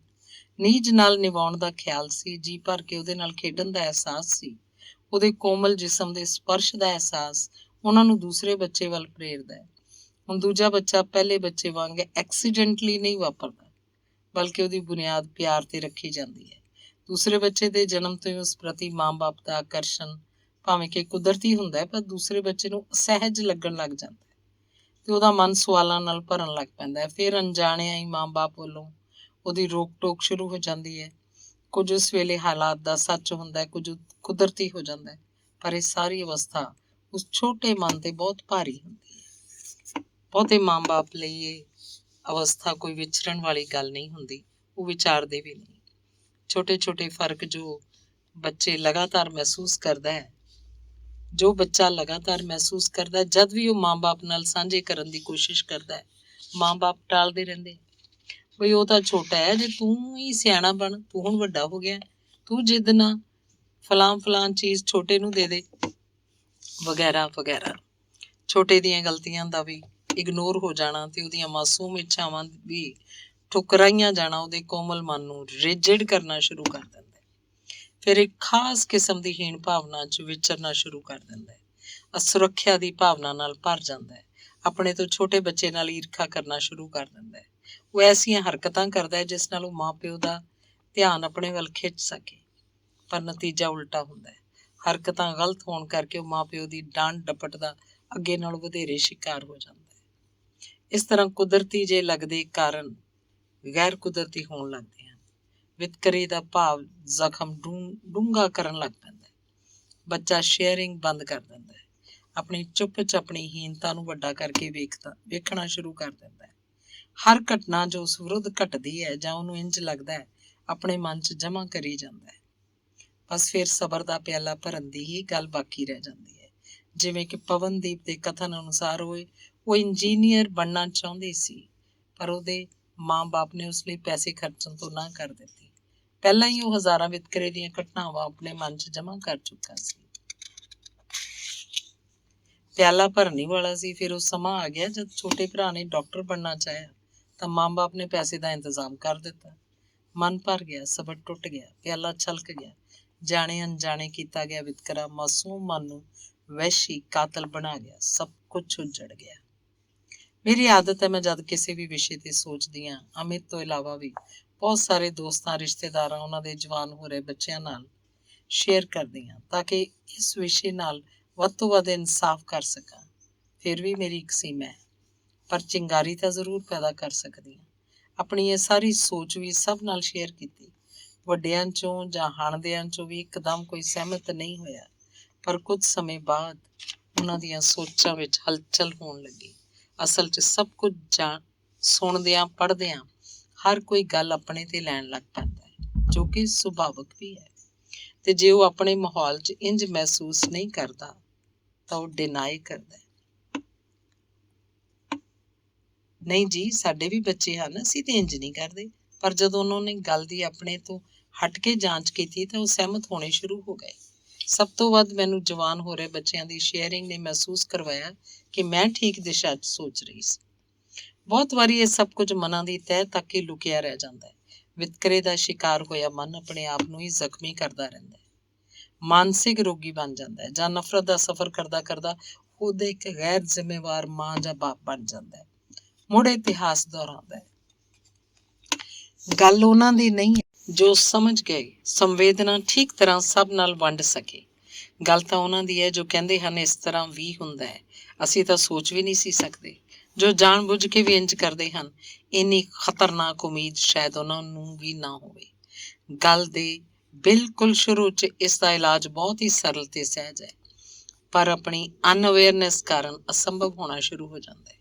ਇਹ ਲੋਕ ਲਿਟਰੇਟ ਜ਼ਰੂਰ ਹਨ, ਪਰ ਮਾਫ਼ ਕਰਨਾ ਐਜੂਕੇਟਿਡ ਨਹੀਂ। ਸਿਰਫ ਸਾਖਰਤਾ ਨਾਲ ਕੋਈ ਸਮਾਜ ਵਿਕਾਸਸ਼ੀਲ ਨਹੀਂ ਬਣ ਜਾਂਦਾ। ਜਦ ਤੱਕ ਮਨੁੱਖ ਸੋਚਦਾ ਨਹੀਂ, ਆਪਣੀ ਸਮਝ ਦਾ ਵਿਕਾਸ ਨਹੀਂ ਕਰਦਾ, ਸੁਚੇਤਤਾ ਦਾ ਪਹਿਰਾਵਾ ਨਹੀਂ ਪਹਿਨਦਾ। ਇੰਜ ਦੀਆਂ ਬਹੁਤ ਸਾਰੀਆਂ ਘਟਨਾਵਾਂ ਵਾਪਰ ਰਹੀਆਂ ਹਨ, ਵਾਪਰਦੀਆਂ ਰਹਿਣਗੀਆਂ। ਸਾਨੂੰ ਆਪਣੀ ਆਉਣ ਵਾਲੀ ਪੀੜ੍ਹੀ ਨਾਲ ਇਸ ਕਿਸਮ ਦੇ ਸੰਵਾਦ ਰਚਾਉਣੇ ਪੈਣਗੇ। ਇਹੋ ਲੋਕ ਨੇ ਜਿਨ੍ਹਾਂ ਨੇ ਅਗਲੀ ਸਦੀ ਸਿਰਜਣੀ ਹੈ, ਨਰੋਆ ਸਮਾਜ ਬਣਾਉਣਾ ਹੈ। ਪਤਾ ਨਹੀਂ ਮੈਂ ਇਸ ਵਿਸ਼ੇ ਨਾਲ ਇਨਸਾਫ ਕਰ ਸਕੀ ਜਾਂ ਨਹੀਂ, ਪਰ ਮੈਂ ਉਹਨਾਂ ਸਭ ਨੂੰ ਕਹਿਣਾ ਚਾਹਾਂਗੀ ਜੋ ਮੇਰੇ ਵਿਚਾਰਾਂ ਨਾਲ ਕੁਝ ਇਤਫਾਕ ਰੱਖਦੇ ਹੋਣ, ਆਉਣ ਵਾਲੀ ਪੀੜ੍ਹੀ ਨਾਲ ਇਹ ਸਭ ਜ਼ਰੂਰ ਸ਼ੇਅਰ ਕਰੋ, ਨਹੀਂ ਤਾਂ ਆਪਣੇ ਅੰਜਾਮ ਦੇ ਅਸੀਂ ਆਪ ਜ਼ਿੰਮੇਵਾਰ ਹੋਵਾਂਗੇ। ਜੇ ਕਦੇ ਪਵਨਦੀਪ ਇਹ ਪੜ੍ਹੇ ਤਾਂ ਜ਼ਰੂਰ ਦੱਸੇ ਕਿ ਇੰਜ ਹੁੰਦਾ ਹੈ। ਅਖਬਾਰ ਪੜ੍ਹਦਿਆਂ, ਖਬਰਾਂ ਸੁਣਦਿਆਂ ਕਿਸੇ ਇੱਕ ਨਿੱਕੀ ਜਿਹੀ ਖਬਰ ਕੋਲ ਰੁਕਣਾ ਤੇ ਦੇਖਣਾ ਉਹ ਸਾਡੇ ਜੀਵਨ ਦਾ ਕਿੰਨਾ ਵੱਡਾ ਹਿੱਸਾ ਹੈ। ਧੰਨਵਾਦ। ਅਗਲਾ ਅੰਗ ਹੈ ਜਾਲ। ਮਰਦ ਕੋਲੋਂ ਖੂਬਸੂਰਤ ਅੱਖਰਾਂ ਦਾ ਜਾਲ ਸੀ, ਜਿਸ ਨਾਲ ਉਹ ਔਰਤ ਨੂੰ ਰਿਝਾਉਂਦਾ ਰਿਹਾ, ਤੇ ਔਰਤ ਕੋਲੋਂ ਖੂਬਸੂਰਤੀ ਦਾ ਜਾਲ ਸੀ, ਜਿਸ ਨਾਲ ਉਹ ਮਰਦ ਨੂੰ ਰਿਝਾਉਂਦੀ ਰਹੀ। ਦੋਵਾਂ ਨੇ ਉੱਪਰੀ ਸਤ੍ਹਾ ਦੇ ਜਾਲ ਨਾਲ ਇੱਕ ਦੂਜੇ ਨੂੰ ਖਿੱਚਣ ਦਾ ਫਰੇਬ ਦੇਣਾ ਸ਼ੁਰੂ ਕਰ ਦਿੱਤਾ, ਤੇ ਹਾਸਿਲ ਕੀ ਹੋਈ? ਕੁਝ ਸਮੇਂ ਬਾਅਦ ਇੱਕ ਨਮੋਸ਼ੀ। ਅੱਖਰ ਮੁੱਕ ਗਏ, ਖੂਬਸੂਰਤੀ ਢਿਲਕ ਗਈ, ਜੀਵਨ ਫੇਰ ਇੱਕ ਤਲਾਸ਼ ਤੇ ਅੰਧਕਾਰ 'ਚ ਚਲਾ ਗਿਆ। ਔਰਤ ਨੂੰ ਲਫ਼ਜ਼ਾਂ ਦੀ ਤੜਪਾਉਂਦੀ ਤੇ ਮਰਦ ਨੂੰ ਖੂਬਸੂਰਤੀ ਦੀ। ਔਰਤ ਦੀ ਤੜਪ ਰੇਗਿਸਤਾਨ 'ਚ ਪਾਣੀ ਲੱਭਣ ਵਾਂਗ ਹੋ ਜਾਂਦੀ, ਮਰਦ ਦੀ ਜੰਗਲ 'ਚ ਸ਼ਿਕਾਰ ਲੱਭਣ ਵਾਂਗ। ਮਰਦ ਦੇ ਅੱਖਰ ਫਿਰ ਜਿੰਦਾ ਹੋਣ ਲੱਗਦੇ ਨਵੀਆਂ ਕਰੂੰਬਲਾਂ ਵੇਖ ਕੇ। ਔਰਤ ਦੀ ਖੂਬਸੂਰਤੀ ਮਰਨ ਲੱਗਦੀ ਮਰਦ ਦੇ ਸੁੱਕੇ ਬੁੱਲ ਵੇਖ ਕੇ। ਇੱਕ ਇੰਜ ਦਾ ਜਾਲ ਸੀ ਜੋ ਦੋਵਾਂ ਨੇ ਆਪਣੇ ਅੰਦਰ ਸਿਰਜ ਲਿਆ ਸੀ ਕਿ ਸੱਚੀ ਮੁੱਚੀ ਔਰਤ ਦੀ ਖੂਬਸੂਰਤੀ ਢਿਲਕ ਜਾਂਦੀ ਹੈ ਜਾਂ ਮਰਦ ਦੀ ਸੋਚ। ਅਗਲਾ ਅੰਗ ਹੈ ਵਹਿਮ। ਮਾੜਾ ਸਮਾਂ ਹਮੇਸ਼ਾ ਵਹਿਮ ਦੀ ਤਰਜਮਾਨੀ ਕਰਦਾ ਹੈ। ਵਹਿਮ ਦਾ ਆਪਣੇ ਆਪ 'ਚ ਕੋਈ ਵਜੂਦ ਨਹੀਂ ਹੁੰਦਾ। ਅਮਿਤ ਜਦੋਂ ਬਿਮਾਰ ਹੋਇਆ ਤੇ ਸਾਡੇ ਬਾਗ 'ਚ ਪੰਛੀਆਂ ਨੇ ਆਉਣਾ ਛੱਡ ਦਿੱਤਾ ਸੀ। ਮੈਂ ਹਮੇਸ਼ਾ ਸੋਚਦੀ ਰਹੀ ਕਿ ਸ਼ਾਇਦ ਅਮਿਤ ਦੇ ਦੂਰ ਜਾਣ ਦਾ ਅਹਿਸਾਸ ਪੰਛੀਆਂ ਦੇ ਦਿਲ ਤੇ ਵੀ ਹੈ। ਮੇਰੇ ਖੁਆਬੀ ਖਿਆਲ। ਮੈਂ ਖਾਣਾ ਕਦੇ ਵੀ ਝੂਠਾ ਨਹੀਂ ਸੁੱਟਦੀ ਸੀ, ਪਰ ਕੁਝ ਦਿਨ ਪਹਿਲਾਂ ਮੇਰਾ ਰੋਟੀ ਖਾਣ ਨੂੰ ਮਨ ਨਹੀਂ ਹੋਇਆ ਤੇ ਮੈਂ ਕਿਆਰੀ 'ਚ ਰੋਟੀ ਸੁੱਟ ਦਿੱਤੀ। ਮੇਰਾ ਖਿਆਲ ਸੀ ਰੋਟੀ ਆਪੇ ਖਾਦ ਬਣ ਜਾਏਗੀ। ਸਵੇਰੇ ਉੱਠੀ ਤਾਂ ਰੋਟੀ ਨਹੀਂ ਸੀ, ਪਰ ਇੱਕ ਗਲਹਿਰੀ ਸੀ ਜੋ ਬਹੁਤ ਮਜ਼ੇ ਨਾਲ ਰੋਟੀ ਦਾ ਆਨੰਦ ਮਾਣ ਰਹੀ ਸੀ। ਗਲਹਿਰੀ ਦੀ ਆਮਦ ਨੇ ਮੇਰੇ ਅੰਦਰ ਬੈਠੇ ਵਹਿਮ ਦੇ ਸ਼ੀਸ਼ੇ ਨੂੰ ਚਕਨਾਚੂਰ ਕਰ ਦਿੱਤਾ। ਛੋਟਾ ਜਿਹਾ ਨੁਕਤਾ ਵੀ ਸਮਝ ਆ ਗਿਆ ਕਿ ਅਮਿਤ ਦੀ ਰੋਟੀ ਪਲੇਟ ਤੋਂ ਜਲਦੀ ਕਿਉਂ ਮੁੱਕ ਜਾਂਦੀ ਸੀ। ਪੰਛੀਆਂ ਨੂੰ ਵੀ ਜ਼ਰੂਰਤਾਂ ਦੇ ਅਹਿਸਾਸਾਂ ਦੀ ਜ਼ਰੂਰਤ ਹੁੰਦੀ ਹੈ। ਮੈਂ ਕਦੇ ਕੋਸ਼ਿਸ਼ ਨਹੀਂ ਕੀਤੀ ਆਪਣੀ ਰੋਟੀ 'ਚੋਂ ਕੁਝ ਹਿੱਸਾ ਉਹਨਾਂ ਨੂੰ ਦੇਣ ਦੀ। ਹੁਣ ਦਸਵੰਧ ਦੇ ਅਰਥ ਸਮਝ ਆਉਣ ਲੱਗੇ ਨੇ। ਹੁਣ ਰੋਟੀ ਪੰਛੀਆਂ ਲਈ ਸੁੱਟਦੀ ਨਹੀਂ ਆ, ਉਹਨਾਂ ਦਾ ਹੱਕ ਸਮਝ ਕੇ ਬਾਗ 'ਚ ਰੱਖਦੀ ਹਾਂ। ਹੁਣ ਮੇਰੇ ਬਾਗ 'ਚ ਪਹਿਲਾਂ ਵਾਂਗ ਪੰਛੀਆਂ ਦੀਆਂ ਆਵਾਜ਼ਾਂ ਗੂੰਜਦੀਆਂ ਹਨ, ਗਲਹਿਰੀਆਂ ਦੀ ਉਛਲ ਕੁੱਦ, ਛੋਟੇ ਛੋਟੇ ਪੰਛੀਆਂ ਦੀ ਠੁਮਕਦੀ ਚਾਲ ਮੇਰੇ ਵਿਹੜੇ ਦੇ ਦਰਵਾਜ਼ੇ ਦੇ ਬਰੂਹਾਂ ਤੱਕ ਆਉਂਦੀ ਹੈ। ਦਸਵੰਧ 'ਚ ਅਸੀਮ ਤਾਕਤ ਹੈ ਬ੍ਰਹਿਮੰਡ ਨਾਲ ਜੋੜਨ ਦੀ। नुक्ताए जिंदगी समझने में यूं ही वक्त लग जाता है, वरना वहमो भरम के को कब से खदेड़ देते ਦਿਲੋਂ ਦਿਮਾਗ ਸੀ। ਧੰਨਵਾਦ। ਅਗਲਾ ਅੰਗ ਹੈ ਕੁਦਰਤ। ਘਰ ਦੇ ਬਾਗ 'ਚ ਅਲੱਗ-ਅਲੱਗ ਅਵਸਥਾ 'ਚ ਖਿੜੇ ਫੁੱਲਾਂ ਨਾਲ ਇੱਕ ਵਾਰਤਾਲਾਪ ਚੱਲ ਪਿਆ। ਧਰਤੀ ਦੇ ਆਗੋਸ਼ 'ਚ ਵੀ ਖਿੜੇ ਫੁੱਲ ਤੇ ਅਸਮਾਨ ਦੀ ਬੁਲੰਦੀ ਤੇ ਵੀ ਖਿੜੇ ਫੁੱਲ। ਦੋਵਾਂ ਦੀ ਰੰਗਤ ਤੇ ਖੂਬਸੂਰਤੀ ਬੇਮਿਸਾਲ, ਦੋਵਾਂ ਦਾ ਵਜੂਦ ਛਿਣਦਾ। ਧਰਤੀ ਤੇ ਉੱਗੇ ਤਾਂ ਪੈਰਾਂ 'ਚ ਕੁਚਲੇ ਜਾਣਾ ਨਿਸ਼ਚਿਤ, ਤੇ ਅਸਮਾਨ ਦੀ ਬੁਲੰਦੀ ਤੇ ਉੱਗੇ ਤਾਂ ਵੀ ਇਨਸਾਨ ਦੇ ਜੀਵਨ ਦੀ ਸ਼ਾਨ ਹੱਥੋਂ ਕੁਚਲੇ ਜਾਣਾ ਨਿਸ਼ਚਿਤ। ਕੁਦਰਤ ਤੇ ਇਨਸਾਨ ਬਹੁਤ ਵਾਰ ਮੈਨੂੰ ਇੱਕੋ ਜਿਹੇ ਲੱਗਣ ਲੱਗ ਜਾਂਦੇ। ਇਨਸਾਨ ਨੂੰ ਲਫ਼ਜ਼ਾਂ ਦੇ ਘੇਰੇ 'ਚ ਪੈ ਕੇ ਜੀਵਨ ਸਮਝਣਾ ਪੈਂਦਾ ਹੈ, ਫਿਰ ਵੀ ਉਹਨੂੰ ਜੀਵਨ ਸਮਝ ਨਹੀਂ ਆਉਂਦਾ। ਪਰ ਕੁਦਰਤ ਜੀਵਨ ਜਿਉਂਦੀ ਤੇ ਪਲ ਦੀ ਮਿਸਾਲ ਸਾਬਤ ਕਰਦੀ। ਖੌਫ ਤੇ ਬੰਦਿਸ਼ ਦਾ ਜੀਵਨ 'ਚ ਕੋਈ ਸਥਾਨ ਨਹੀਂ। ਜੀਵਨ ਨੇ ਜਿਵੇਂ ਜਿੱਥੇ ਖਿਲਣਾ ਉਹਨੇ ਖਿਲ ਹੀ ਜਾਣਾ। ਕੁਦਰਤ ਤੋਂ ਬਿਨਾਂ ਸਾਡਾ ਜੀਵਨ ਨਹੀਂ, ਤੇ ਕੁਦਰਤ ਵਾਂਗ ਸਹਿਜ ਜੀਣ ਦੀ ਸਾਡੀ ਹੈਸੀਅਤ ਨਹੀਂ। ਸ਼ਾਇਦ ਸਾਡੇ ਤੋਂ ਵੱਡਾ ਕੋਈ ਧੋਖੇਬਾਜ਼ ਵੀ ਨਹੀਂ। ਧੰਨਵਾਦ। ਅਗਲਾ ਅੰਗ ਹੈ ਮੈਨੂੰ ਛੁੱਟੀ ਨਹੀਂ ਚਾਹੀਦੀ। ਸਰਦੀ ਦੀ ਦੁਪਹਿਰ ਸੀ, ਕੁਝ ਲੇਖਕਾਂ ਦਾ ਇਕੱਠ ਸੀ ਤੇ ਮੈਂ ਮੱਛੀ ਦੇ ਪਕੌੜੇ ਤਲ ਰਹੀ ਸੀ। ਗੁਣਗੁਣਾਉਣਾ ਜਾਂ ਗੀਤ ਸੁਣਨਾ ਕੰਮ ਦੇ ਦੌਰਾਨ ਮੈਨੂੰ ਬਹੁਤ ਪਸੰਦ ਹੈ। ਉਸ ਦਿਨ ਮੈਂ ਵੀ ਬਿਨਾਂ ਝਿਜਕ ਮੱਛੀ ਤਲਦੇ ਜਗਜੀਤ ਦੀ ਗਜ਼ਲ ਗੁਣਗੁਣਾ ਰਹੀ ਸੀ ਤੇ ਜਸਵੰਤ ਦੀਦ ਰਸੋਈ 'ਚ ਆ ਗਏ। ਬੋਲੇ, ਸ਼ਾਇਦ ਮੈਂ ਕਦੀ ਨਹੀਂ ਦੇਖਿਆ ਘਰ ਦੇ ਕੰਮਾਂ ਨੂੰ ਖੁਸ਼ ਮਿਜਾਜ਼ ਤਰੀਕੇ ਨਾਲ ਕਰਦੇ ਹੋਏ। ਅੰਮ੍ਰਿਤਾ ਦੀ ਇੱਕ ਸਤਰ ਮੈਨੂੰ ਬਹੁਤ ਪਸੰਦ ਹੈ। ਮੇਰੇ ਅੰਦਰ ਮੁਹੱਬਤ ਸੀ ਤੇ ਉਹ ਹੀ ਮਿਲੀ, ਤੇ ਮੈਂ ਅੱਜ ਵੀ ਬੋਲ ਸਕਦੀ ਹਾਂ। ਮੇਰੇ ਅੰਦਰ ਜੀਵਨ ਜਿਉਣ ਦੀ ਹਸਰਤ ਸੀ, ਉਹ ਮੈਨੂੰ ਹਰ ਅਵਸਥਾ 'ਚ ਖਿਲਿਆ ਮਿਲਿਆ। ਬਚਪਨ ਤੋਂ ਹੀ ਕਿਤਾਬਾਂ ਦੇ ਸਵਾਲ ਮੇਰੇ ਨਾਲ ਪੰਗਾ ਲੈਂਦੇ ਹਨ ਤੇ ਮੈਂ ਉਹਨਾਂ ਨਾਲ ਉਲਝ ਕੇ ਦੋਸਤਾਂ ਨਾਲ, ਸਮਾਜ ਨਾਲ, ਪਰਿਵਾਰ ਨਾਲ ਪੰਗਾ ਲੈਂਦੀ ਹਾਂ। ਜਿਵੇਂ ਜਿਵੇਂ ਮੈਂ ਸਾਹਿਤ ਪੜ੍ਹਦੀ ਗਈ, ਇੱਕ ਗੱਲ ਮਹਿਸੂਸ ਕਰਦੀ ਗਈ ਕਿ ਸਾਡਾ ਕੱਲ੍ਹ ਵੀ ਤੇ ਅੱਜ ਵੀ ਔਰਤਾਂ ਦੀਆਂ ਸ਼ਿਕਾਇਤਾਂ ਨਾਲ ਦਰਜ ਹੈ।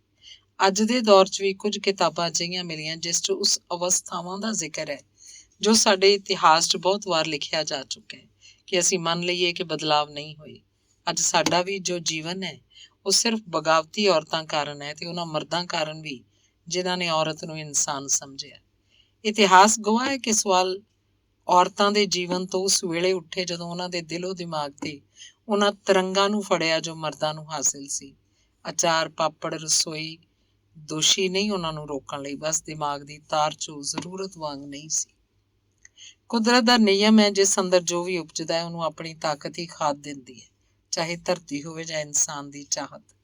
ਜਿਉਂ-ਜਿਉਂ ਵੱਡੀ ਹੁੰਦੀ ਗਈ, ਕਿਤਾਬਾਂ ਤੇ ਜੀਵਨੀਆਂ 'ਚ ਔਰਤਾਂ ਲਈ, ਔਰਤਾਂ ਦੀਆਂ ਆਪਣੇ ਲਈ, ਦੁਨੀਆ ਲਈ, ਸਮਾਜ ਲਈ ਸ਼ਿਕਾਇਤਾਂ ਹੀ ਪੜ੍ਹਦੀ ਰਹੀ। ਸਭ ਤੋਂ ਵੱਡੀ ਸ਼ਿਕਾਇਤ ਜੋ ਘਰੇਲੂ ਜੀਵਨ ਸੀ ਉਸ ਨਾਲ ਸੀ ਕਿ ਉਹ ਇੰਨਾ ਬਦਬੂਦਾਰ ਸੀ। ਮੈਂ ਪੜ੍ਹਨਾ ਚਾਹੁੰਦੀ, ਡਾਕਟਰ ਬਣਨਾ ਚਾਹੁੰਦੀ, ਜਾਂ ਕੁਝ ਵੀ ਇਸ ਸੋਚ 'ਚ ਰਸੋਈ, ਘਰ, ਬੱਚੇ ਦੋਸ਼ੀ ਕਿਵੇਂ ਹੋ ਗਏ। ਕੌੜਾ ਸੱਚ ਇਹ ਵੀ ਹੈ, ਔਰਤ ਦਾ ਆਪਣਾ ਮੂੰਹ ਦਾ ਪਲੜਾ ਬਹੁਤ ਭਾਰਾ ਹੁੰਦਾ ਹੈ। ਉਹਨੂੰ ਆਪਣੇ ਤੇ ਇੰਨਾ ਯਕੀਨ ਵੀ ਮਾਰਦਾ ਹੈ ਕਿ ਬੱਚਾ ਤੇ ਘਰ ਸਿਰਫ ਉਹੀ ਸੰਭਾਲ ਸਕਦੀ ਹੈ। ਮੂੰਹ 'ਚ ਚਮਚ ਪਾਉਣ ਦੀ ਆਦਤ ਸਾਲਾਂ ਤੱਕ ਮੁੱਕਦੀ ਨਹੀਂ। ਕੰਮਾਂ ਦੀ ਵੰਡ ਵੀ ਤੇ ਇਤਿਹਾਸਕਾਰਾਂ ਅਨੁਸਾਰ ਮਾਸਿਕ ਧਰਮ ਤੇ ਬੱਚੇ ਪਾਲਣ ਦੀ ਪੀੜਾ ਦੇ ਮੱਦੇ-ਨਜ਼ਰ ਔਰਤਾਂ ਨੇ ਘਰ ਦਾ ਚੁਣਾਵ ਕੀਤਾ। ਘਰ ਪੈਸੇ ਤੋਂ ਬਿਨਾਂ ਨਹੀਂ ਚੱਲ ਸਕਦਾ ਸੀ। ਮਰਦ ਨੇ ਵੱਡੀ ਜ਼ਿੰਮੇਵਾਰੀ ਲਈ। ਔਰਤ ਪੈਸੇ ਦੀ ਚਿੰਤਾ ਤੋਂ ਮੁਕਤ ਹੋ ਕੇ ਆਪਣੇ ਘਰ ਦੇ ਕੰਮ ਹੁਣ ਸੁਖਾਵੇਂ ਤਰੀਕੇ ਨਾਲ ਕਰ ਸਕਦੀ ਸੀ। ਬਹੁਤ ਗੌਰ ਨਾਲ ਵੇਖਿਆ ਜਾਏ ਤਾਂ ਜੋ ਕ੍ਰੀਏਟਿਵਿਟੀ ਔਰਤਾਂ ਨੇ ਕੀਤੀ, ਉਹ ਮਰਦਾਂ ਨੇ ਨਹੀਂ। ਖਾਣੇ ਤੋਂ ਲੈ ਕੇ ਕੱਪੜਿਆਂ ਤੱਕ, ਸਜਾਵਟ ਤੋਂ ਲੈ ਕੇ ਬਾਗਬਾਨੀ ਤੱਕ।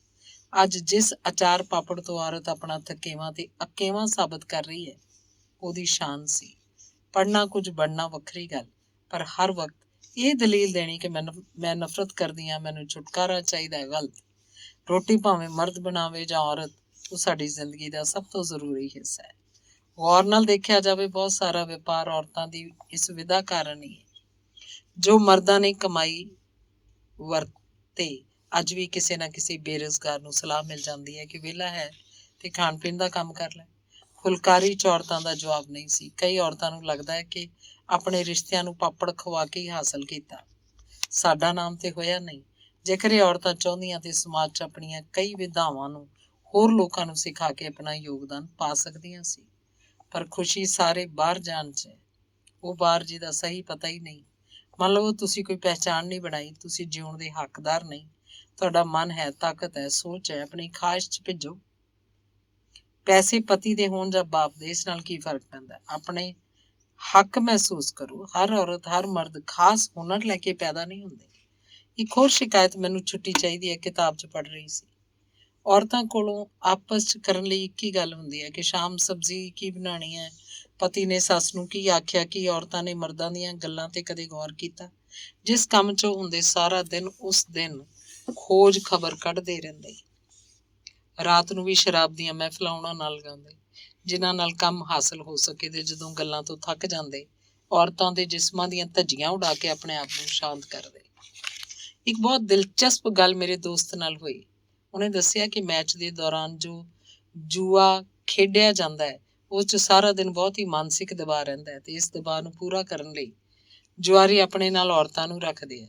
ਉਹ ਦੂਜੇ ਕਮਰਿਆਂ 'ਚ ਰਹਿੰਦੀਆਂ ਤੇ ਸਿਰਫ ਦਬਾਅ ਦੇ ਸਮੇਂ ਸੈਕਸ ਲਈ ਬੁਲਾਈਆਂ ਜਾਂਦੀਆਂ। ਉਹ ਔਰਤਾਂ ਸਿਰਫ ਇਸ ਲਈ ਆਉਂਦੀਆਂ ਕਿ ਉਹਨਾਂ ਨੂੰ ਵੀ ਨਵੇਂ ਮਰਦਾਂ ਨੂੰ ਚੱਖਣ ਦਾ ਮੌਕਾ ਮਿਲ ਜਾਂਦਾ, ਪੈਸੇ ਵੀ ਮਿਲ ਰਹੇ ਆ। ਸਭ ਤੋਂ ਖਾਸ ਗੱਲ, ਸਭ ਚੰਗੇ ਘਰਾਂ ਦੀਆਂ ਔਰਤਾਂ ਹੁੰਦੀਆਂ।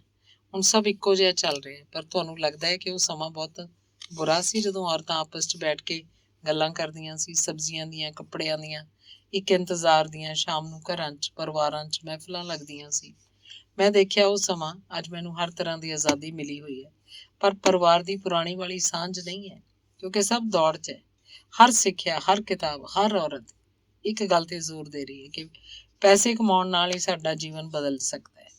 ਮੈਂ ਸੋਚਦੀ ਹਾਂ ਤੁਹਾਡਾ ਜੀਵਨ ਸਭ ਤੋਂ ਪਹਿਲਾਂ ਤੁਹਾਡੀ ਸੋਚ ਨਾਲ ਬਦਲ ਸਕਦਾ ਹੈ।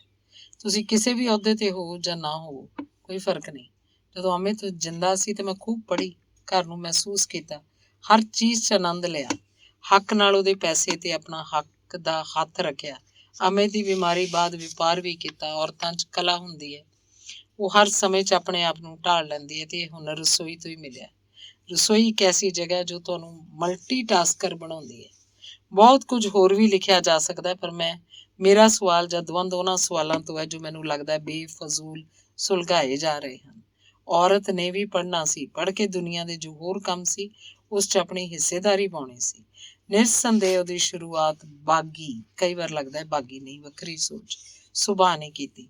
ਉਹਨਾਂ ਦੀ ਬੁਲੰਦ ਸੋਚ ਨੇ ਕਾਮਯਾਬੀ 'ਚ ਹਿੱਸਾ ਪਾਇਆ। ਜੇਕਰ ਉਹ ਸ਼ਿਕਾਇਤਾਂ 'ਚ ਉਲਝਦੀਆਂ ਤੇ ਅੱਜ ਅਸੀਂ ਵੀ ਉਹ ਜੀਵਨ ਨਾ ਜੀ ਰਹੀਆਂ ਹੁੰਦੀਆਂ ਜੋ ਸਾਡੇ ਲਈ ਵੀ ਜ਼ਰੂਰੀ ਸੀ। ਮਸਲਾ ਫੇਰ ਕੀ ਸੀ? ਮਰਦਾਂ ਨੇ ਔਰਤਾਂ 'ਤੇ ਜ਼ੁਲਮ ਕਿਉਂ ਕੀਤਾ? ਕਿ ਇਸ ਲਈ ਵੀ ਕਿ ਮਰਦ ਦੇ ਹਿੱਸੇ 'ਤੇ ਕੰਮ ਔਰਤ ਨੇ ਖੋਹ ਲਏ ਸੀ? ਇੱਕ ਸਵਾਲ ਹੋਰ ਵੀ ਆਉਂਦਾ ਕਿ ਔਰਤ ਦੀ ਸਮਝ ਨੂੰ ਕੁਝ ਮਰਦਾਂ ਨੇ ਵੀ ਸਾਥ ਦਿੱਤਾ ਹੋਣਾ, ਇਸ ਕਾਰਨ ਉਹ ਹੌਸਲੇ ਨਾਲ ਚੱਲੀ। ਇਸ ਸਾਲ ਦੀ ਇੱਕ ਅਨੁਵਾਦਿਕ ਕਿਤਾਬ, ਮੈਨੂੰ ਛੁੱਟੀ ਚਾਹੀਦੀ ਹੈ, ਉਹੀ ਗੱਲਾਂ ਸੀ ਜੋ ਪੜ੍ਹ ਕੇ ਅੱਕ ਗਈ ਸੀ। ਸ਼ਿਕਾਇਤ ਫਿਰ ਭਿੰਡੀ ਨਾਲ ਸੀ। ਮੈਂ ਵੈਸੇ ਅੱਜ ਤੱਕ ਕਿਤੇ ਵੀ ਨਹੀਂ ਪੜ੍ਹਿਆ ਜਿੱਥੇ ਆਨੰਦ ਮਾਣਿਆ ਗਿਆ ਹੋਵੇ।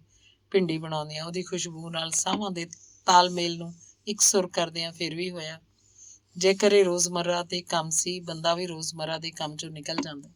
ਹੁਣ ਫਿਰ ਸਵਾਲ ਕਿ ਉਹਨੂੰ ਛੁੱਟੀ ਵੀ ਮਿਲ ਜਾਂਦੀ ਹੈ, ਪਰ ਔਰਤਾਂ ਨੂੰ ਨਹੀਂ। ਜਨਾਬ, ਸਰੀਰ ਛੁੱਟੀ ਬਰਦਾਸ਼ਤ ਨਹੀਂ ਕਰਦਾ, ਤੇ ਮਰਦ ਸਾਰਾ ਦਿਨ ਬਾਹਰ ਰਹਿਣ ਕਰਕੇ ਘਰ ਦੀਆਂ ਚੀਜ਼ਾਂ ਨਾਲ ਵਾਬਸਤਾ ਨਹੀਂ ਹੁੰਦਾ, ਕਿਉਂਕਿ ਪਰਵਰਿਸ਼ ਦੇ ਸਮੇਂ ਮਰਦ ਨੂੰ ਘਰ 'ਚ ਸ਼ਾਮਲ ਹੀ ਨਹੀਂ ਕੀਤਾ ਗਿਆ। ਬਚਪਨ 'ਚ ਮੁੰਡੇ ਤੇ ਕੁੜੀ ਨੂੰ ਰਸੋਈ 'ਚ ਔਰਤ ਬੁਲਾਉਂਦੀ ਨਹੀਂ, ਉਹ ਸਹਿਜ ਸੁਭਾਅ ਹੀ ਆ ਜਾਂਦਾ। ਪਰ ਮੁੰਡੇ ਨੂੰ ਔਰਤਾਂ ਹੀ ਭਜਾ ਦਿੰਦੀਆਂ। ਚੱਲ ਬਾਹਰ, ਤੇਰਾ ਜਨਾਨੀਆਂ 'ਚ ਕੀ ਕੰਮ? ਮੈਂ ਬਹੁਤ ਵਾਰ ਘਰਾਂ 'ਚ ਇਹ ਡਾਇਲਾਗ ਆਮ ਸੁਣੇ ਆ। ਫਿਰ ਉਸ ਘਰ ਨੂੰ ਕੰਮ ਦੇਖਣਾ ਕਿਵੇਂ ਆਵੇ? ਪਤੀ ਹੋਣ ਤੋਂ ਪਹਿਲਾਂ ਉਹ ਪੁੱਤਰ ਹੁੰਦਾ। ਪੁੱਤਰ 'ਚ ਬਰਾਬਰੀ ਦੇ ਗੁਣ ਵੀ ਮਾਂ ਬਾਪ ਨੇ ਪਾਉਣੇ ਹੁੰਦੇ ਆ। ਜੇਕਰ ਉਹ ਨਹੀਂ ਤੇ ਪਤੀ ਤੋਂ ਕਿਸ ਗੱਲ ਦੀ ਉਮੀਦ? ਕੁੜੀ ਨੂੰ ਰੋਜ਼ ਕੁਝ ਨਾ ਕੁਝ ਨਵਾਂ ਦਿਖਦਾ, ਇਸ ਲਈ ਕਲਾਤਮਕ ਚੀਜ਼ਾਂ ਨੂੰ ਨਿਹਾਰਨਾ ਤੇ ਆਪਣਾ ਅਨੁੰਦਾਜ਼ ਦੇਣਾ ਉਹਦੀ ਜੜ੍ਹਾਂ 'ਚ ਹੈ। ਗੌਰ ਨਾਲ ਸੋਚੋ ਤੇ ਔਰਤ ਨੇ ਧਰਤੀ ਤੇ ਉੱਗਣ ਵਾਲੀ ਹਰ ਸ਼ੈ ਨੂੰ ਤੁਹਾਡੇ ਖਾਣੇ ਲਾਇਕ ਬਣਾ ਦਿੱਤਾ। ਮੰਨ ਲਿਆ ਉਕਤਾਹਟ ਆ ਜਾਂਦੀ ਹੈ, ਪਰ ਉਹਦਾ ਹੱਲ ਲੱਭਿਆ ਜਾ ਸਕਦਾ ਹੈ। ਫਿਰ ਵੀ ਕਿਤਾਬ 'ਚ ਔਰਤਾਂ ਨਾਲ ਤਰਾਸਦੀ, ਸ਼ਿਕਾਇਤਾਂ, ਗੁੱਸੇ ਸਭ ਮਿਲਣਗੇ, ਪਰ ਨਿਚੋੜ ਨਹੀਂ। ਮਾਲਿਕ ਘਰ ਦਾ ਕੋਈ ਵੀ ਹੋਵੇ, ਫਰਕ ਤੇ ਸੋਚਦਾ ਹੈ। ਲੜਾਈ ਵੀ ਮੈਂ ਦੀ ਹੈ, ਸਰਕਾਰੀ ਮੋਹਰ ਦੀ ਹੈ। ਰਾਤ ਨੂੰ ਔਰਤ ਲਈ ਪਰੀ ਵੀ ਹੋਣਾ ਲਾਜ਼ਮੀ ਹੈ, ਤੇ ਔਰਤ ਵੀ ਮਰਦ ਲਈ ਹੁਸੀਨ ਤਸੱਵਰ ਰੱਖ ਸਕਦੀ। ਉਹਦਾ ਦਿਲ ਕਿਉਂ ਨਹੀਂ ਕੀਤਾ ਆਪਣੇ ਮਰਦ ਨੂੰ ਕਿਸੇ ਤਸੱਵਰ 'ਚ ਜਿਉਣ ਦਾ? ਮੰਨਿਆ ਇਸ਼ਕ ਅਧੂਰੇ ਦੀ ਕਸਕਸੀ, ਮੰਨਿਆ ਤੁਹਾਨੂੰ ਲੱਗਦਾ ਹੈ ਕਿ ਜ਼ਿੰਦਗੀ 'ਚ ਇੱਕ ਸਾਰਤਾ ਹੈ, ਪਰ ਵਿਆਹ ਆਪਣੇ ਆਪ 'ਚ ਇੱਕ ਕਮਿਟਮੈਂਟ ਹੈ ਜਿਹਨੂੰ ਜੀਣਾ ਹੀ ਸੰਗੀਤ ਵਾਂਗ ਹੈ। ਬਹੁਤ ਗੌਰ ਨਾਲ ਵੇਖਿਆ ਜਾਏ ਤੇ ਬਿਨਾਂ ਸ਼ਿਕਾਇਤਾਂ ਤੋਂ ਬੀਤਿਆ ਪਲ ਚੁਟਕੀਆਂ 'ਚ ਬਤੀਤ ਹੋ ਜਾਂਦਾ ਹੈ। ਔਰਤਾਂ ਦੀ ਸ਼ਿਕਾਇਤ ਕਿ ਮਰਦ ਦਾ ਕੀ, ਉਹਦਾ ਤੇ ਰੋਜ਼ ਜੀ ਕਰਦਾ ਹੈ। ਪਰ ਕੁਝ ਔਰਤਾਂ ਦੇ ਹਿੱਸੇ ਬਹੁਤ ਤਸ਼ੱਦਦ ਆਏ, ਪਰ ਕਿਸੇ ਨੇ ਤਸ਼ੱਦਦ ਕਿਸੇ ਦੇ ਤਸ਼ੱਦਦ ਨੇ ਬਗਾਵਤ ਵੀ ਪੈਦਾ ਕੀਤੀ ਤੇ ਅਸੀਂ ਆਪਣੇ ਜੀਵਨ ਜਿਉਣ ਜੋਗੇ ਹੋਏ। 12 ਸਾਲ ਪਹਿਲਾਂ ਇੱਕ ਸ਼ੋਧ ਪੜ੍ਹਿਆ ਸੀ ਮੈਂ ਕਿ ਸੈਕਸ ਦੀ ਰੁਚੀ ਔਰਤ 'ਚ ਪਹਿਲਾਂ ਮੁੱਕ ਜਾਂਦੀ ਹੈ ਕਿਉਂਕਿ ਉਹ ਖੁਦ ਨੂੰ ਨੀਰਸ ਬਣਾ ਲੈਂਦੀ ਹੈ। ਇਹ ਨੀਰਸਤਾ ਦਾ ਸਭ ਕੋਲ ਇੱਕ ਜਵਾਬ ਬੱਚੇ ਜੰਮਣ ਬਾਅਦ ਇੰਜ ਦੇ ਕੰਮ ਸ਼ੋਭਾ ਨਹੀਂ ਦਿੰਦੇ। ਵਕਤ ਵੈਸੇ ਕੁਝ ਬਦਲ ਗਿਆ, ਔਰਤਾਂ ਵੀ ਇਸ ਜ਼ਰੂਰਤ ਲਈ ਜਾਗਰੂਕ ਹੋ ਗਈਆਂ। ਮਾਲਕ ਸ਼ਬਦ ਬੋਲ ਕੇ ਖੁਦ ਨੂੰ ਇਉਂ ਬੇਇੱਜ਼ਤ ਕੀਤਾ ਗਿਆ, ਪਤਾ ਨਹੀਂ। ਕਿਸੇ ਨੂੰ ਮਾਲਕ ਮੰਨਣਾ ਤੇ ਦਾਸ ਵਰਗਾ ਵਰਤਾਰਾ ਕਰਨਾ ਵੀ ਤੁਹਾਡਾ ਫੈਸਲਾ ਹੈ।